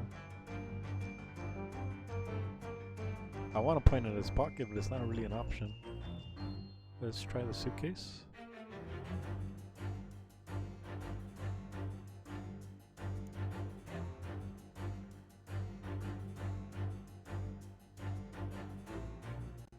Thick hat, copious beard.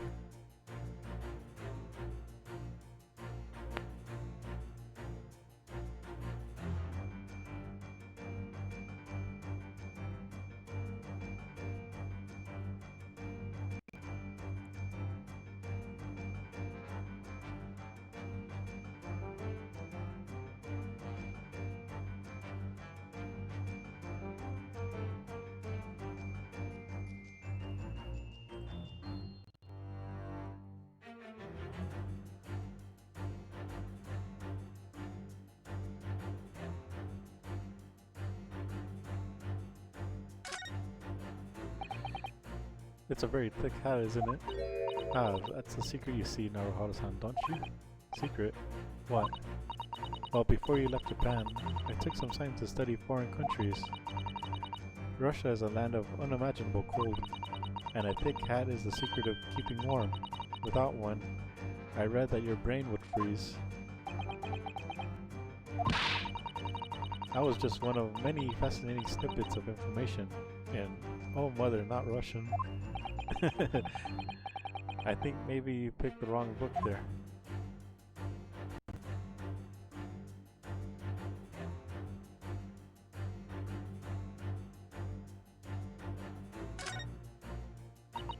Are you looking at the buttons on his coat? Could it be that Mr. Roylott was planning to cut these off? Oh, why? When you're wearing thick gloves, it can be very hard to undo buttons. Then, couldn't you just take your gloves off first? Aha!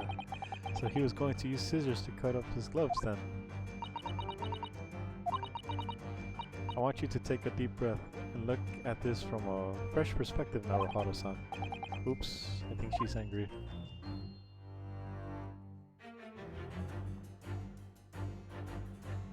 Golden locks. Now that's interesting. I thought it was a cape. Someone's hair. What the? What's this? It looks like a cascade of stunning golden locks. No, the color is not the point. The point is, what's it doing on the back of Mr. Roylott's head? And how is it growing out from underneath his thick black hair? Well, yes, that's true. So it's stunningly beautiful and stunningly surprising. Something's definitely not right here.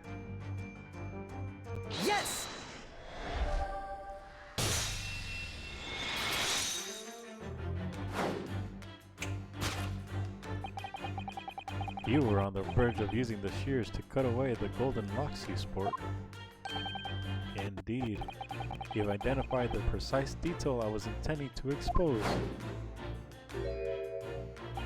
Such lush golden hair certainly does not befit an old man.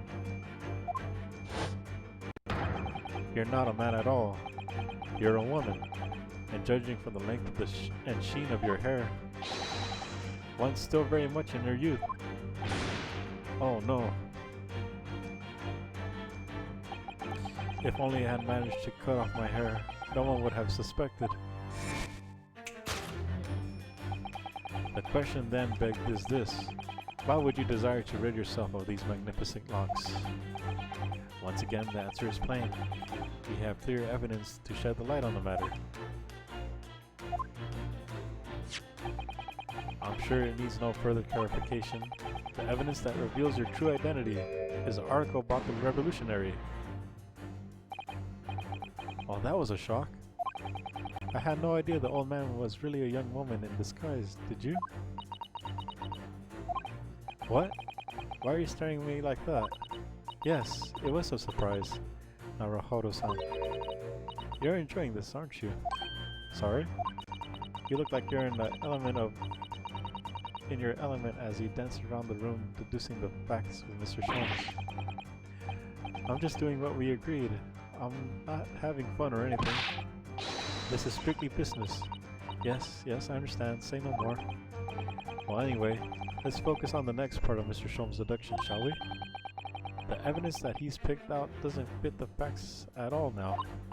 No, that's true. Given that Mr. Royland is actually a woman, actually, he, or rather she, can't possibly be the merciless revolutionary. I suppose it's because the deduction as of a whole has taken a different direction now. Yeah. Let's switch the evidence for something else. Something that fits the facts as we know them now. Now understand them.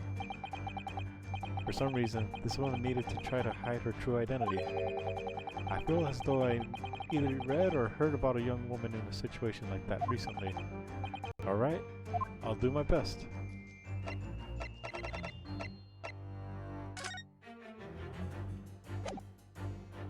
Yes!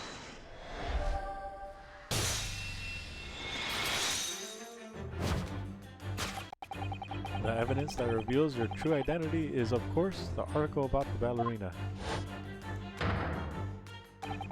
That's right, you've hit the nail on the head. Renowned Princess Prima Ballerina of Novovich Ballet disappears from Shanghai. It would appear that we are finally able to address you by your true name. Yes, because your true identity is that of Novovich Ballet's Prima Ballerina, Miss Nikolina Pavlova. Da!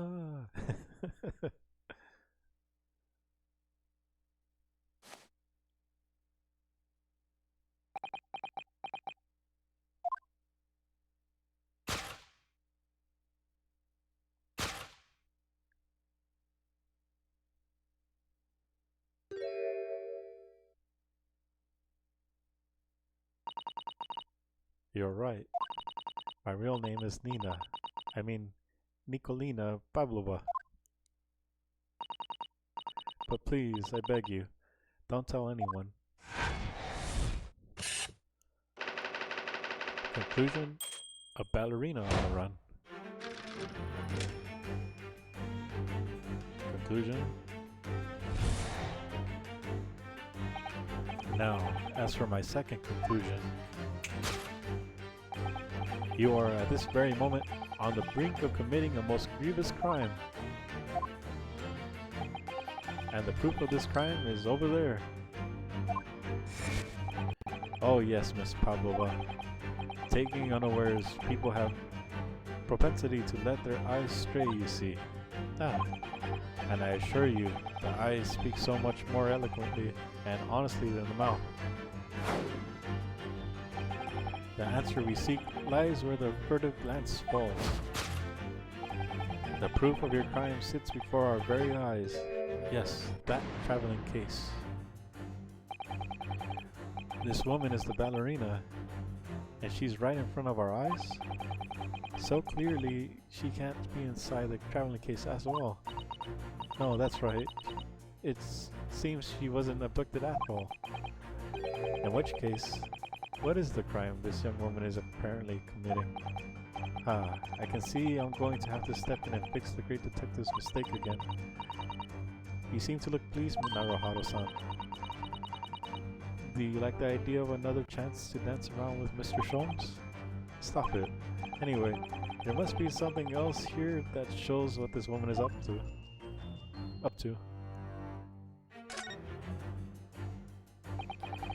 It's a very small case, isn't it?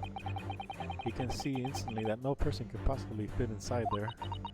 So that tells us that Miss Pavlova's telling glance in this direction was focused on something else? If that's true though, it doesn't make sense. What do you mean? Well, if there's nothing incriminating inside this case, why does she refuse to let us look inside? Yes, I wonder why. Perhaps she has a perfectly harmless reason though.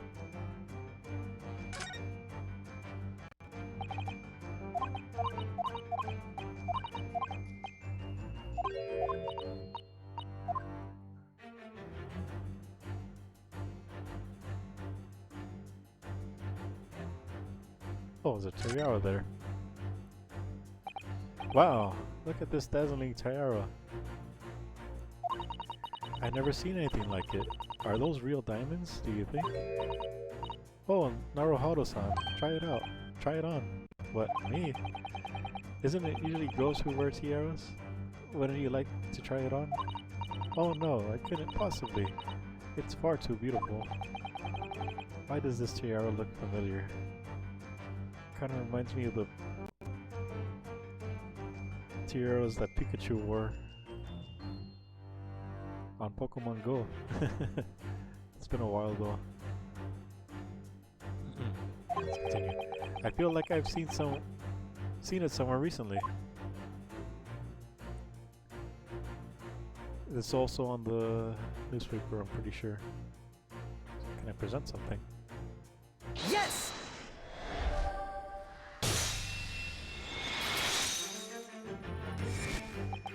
The proof of your crime is surely this tiara.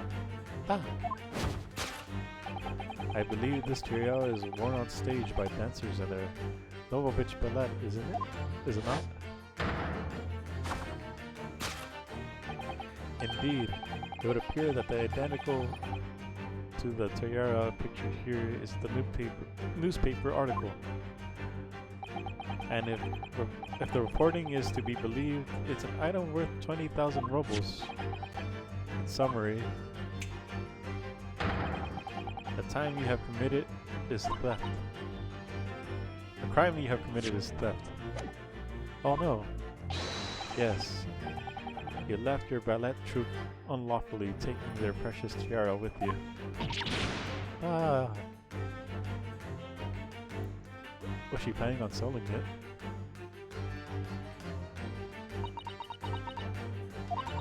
I have no one, no family, no friends. I am all alone, and I need money. But I did not steal the tiara. It was a present from, how do you say, an Earl of Prussia? It belongs to me. This girl is only 15 years old, and she's a runaway, all by herself. She must have been extremely lonely.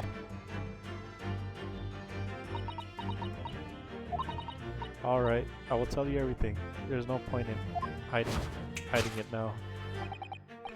Come, let us not be hasty. What? There remains one unsolved mystery about you. Mystery? What do you mean? You have staunchly refused to open this traveling case of yours in our presence. It is reasonable to conclude, therefore, that there exists some reason why you wish it to remain closed. Is that not so, Miss Pavlova? My dear girl, there's no sense in playing games with me. Nothing escapes my attention. Indeed, I have a very good idea of the contents of your case, even before I have laid eyes on them. Dear me. We are not well suited for a life of crime, are we? Your careless coupe de lol betrays you. Once again, we need only follow your furtive glance to find the answer. Yes, the reason why you refuse to open your case is written in the books on the shelf. He's completely changed tack with his deduction now. I think Mr. Sholmes adapting his logic to the changing circumstances, don't you? Maybe, but why has he suddenly brought the bookshelf into all this? It's just a wild guess, surely. Do you think so? Well, it doesn't seem likely that the reason why this young woman doesn't want to open her case would have been written in a book that doesn't even belong to her. Yes, that's true, but still, Miss Pavlova certainly did cast her eyes in that direction. I noticed it myself. Then there must be another reason why she won't open her case. And it must be somewhere in the same area. If her gaze was involuntarily drawn. Indeed. Oh. That's the only answer. Whatever she has hidden inside the case should be revealed by following her gaze in the direction of the bookcase.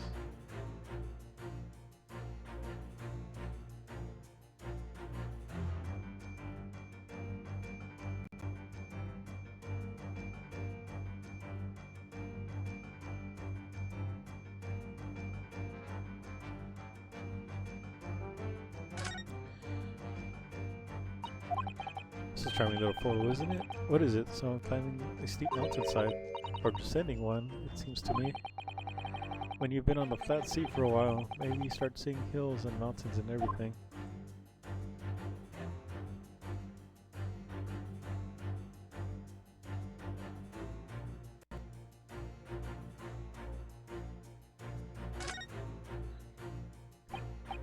Ah, it looks like these are all in the same books that we have in our cabin. I suppose the steward likes to make sure passengers have plenty to read for the long voyage. And have you noticed how all the books have fallen over, just like in Kazuma-sama's cabin? It's almost like someone's taking a sweep at them. Maybe Miss Pavlova, while she was practicing her ballet? Anyway, the point is, we don't have time to look through all these books at the moment. We couldn't even if we wanted to. They're all in Russian. Well, that's a relief. Let's try our luck elsewhere.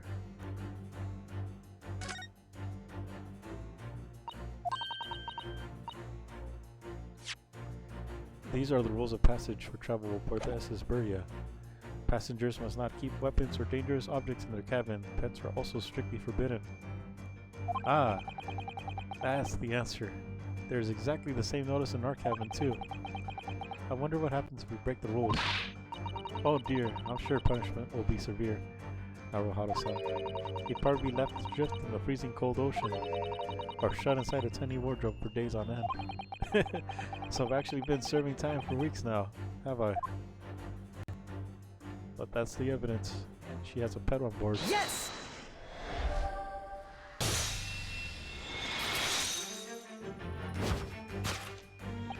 Yes, the reason why you refuse to open your case is written in the rules of passage. Passengers must not keep weapons or other dangerous objects in their cabins. Pets are also strictly forbidden. Inside that case of yours is something forbidden from carriage on this vessel. That is the real reason why you refuse to open it, thus revealing its contents. As we've seen, the trunk wobbles from time to time, but no weapon or other dangerous item would move on its own accord. Which leaves but one possibility, Miss Pavlova, inside your traveling case.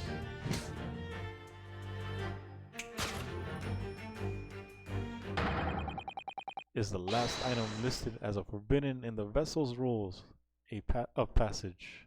A pet. Ah.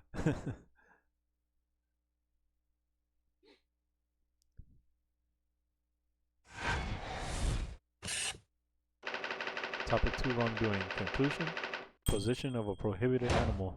Solved. Deduction complete. Elementary.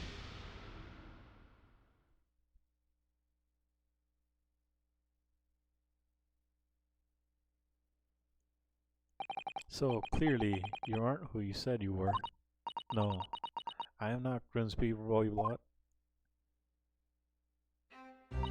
My real name is Nikolina Pavlova. Everything you said was correct. You absconded during one of your ballet company's performances in order to escape your homeland. Later that same night, you stole aboard this vessel, which couldn't have been easy. The Burya is a huge steamship with a vast crew. Could she really have snuck on board without being noticed? In order to obscure your true identity, you somewhat recklessly took the guise of an old gentleman, and you intended to sever all links with your past by severing your long hair. Yet, to a woman, hair is no trifling matter. My personal recommendation is to leave well alone. So, if it was just you, about to cut your own hair, who was it that let out the scream we heard from outside the cabin? That barrel tinkling of a bell, by none other than this young lady naturally. More like a full set of pipes if you ask me.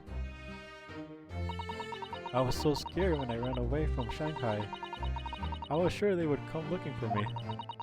That's why I decided to, how do you say, disgust myself? So no one would recognize me? Disguise. As a result, you transformed yourself into that questionable old man I see. I put on the fur hat and fake beard. Then just before you came in here, I saw in the newspaper, right on the page, there was a picture of me. I was so frightened, I couldn't stop my screaming.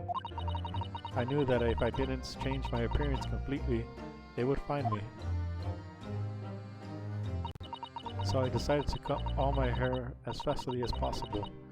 I picked up the scissors in my hand and at that precise moment we walked in through the annoying unlocked cabin door. Things happen like that sometimes, don't they? Things do indeed happen like that from time to time. Are those two even talking about the same thing? There's just one more thing I'd like to know. What exactly do you have inside your traveling case? You're right. It is my dear friend inside, my only friend in the whole world. Please, don't tell anyone. If the captain finds out, if you say to any of the crew, your secret is safe with us, I assure you. But in return, you must tell us in as much detail as you can muster about the events of last night.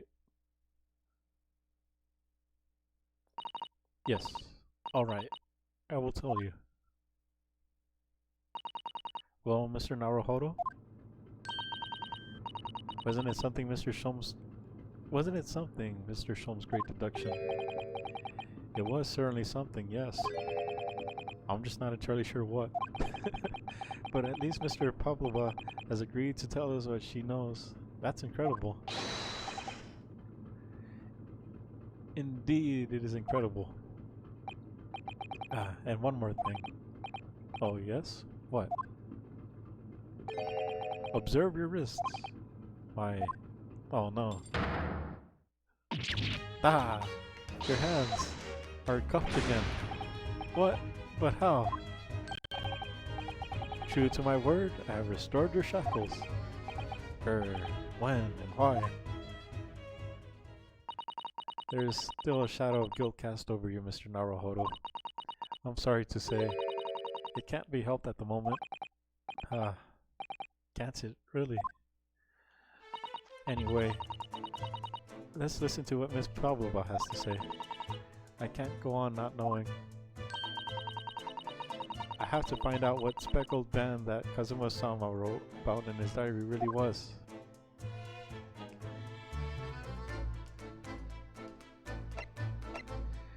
I feel like I must save. I'm getting a little exhausted from reading.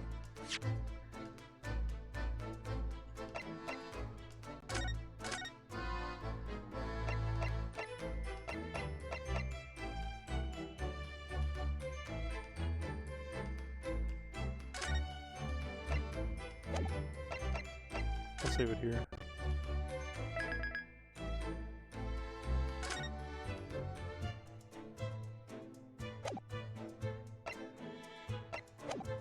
We'll find out more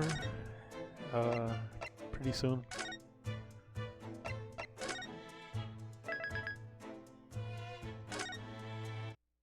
I'll be back later to finish the chapter.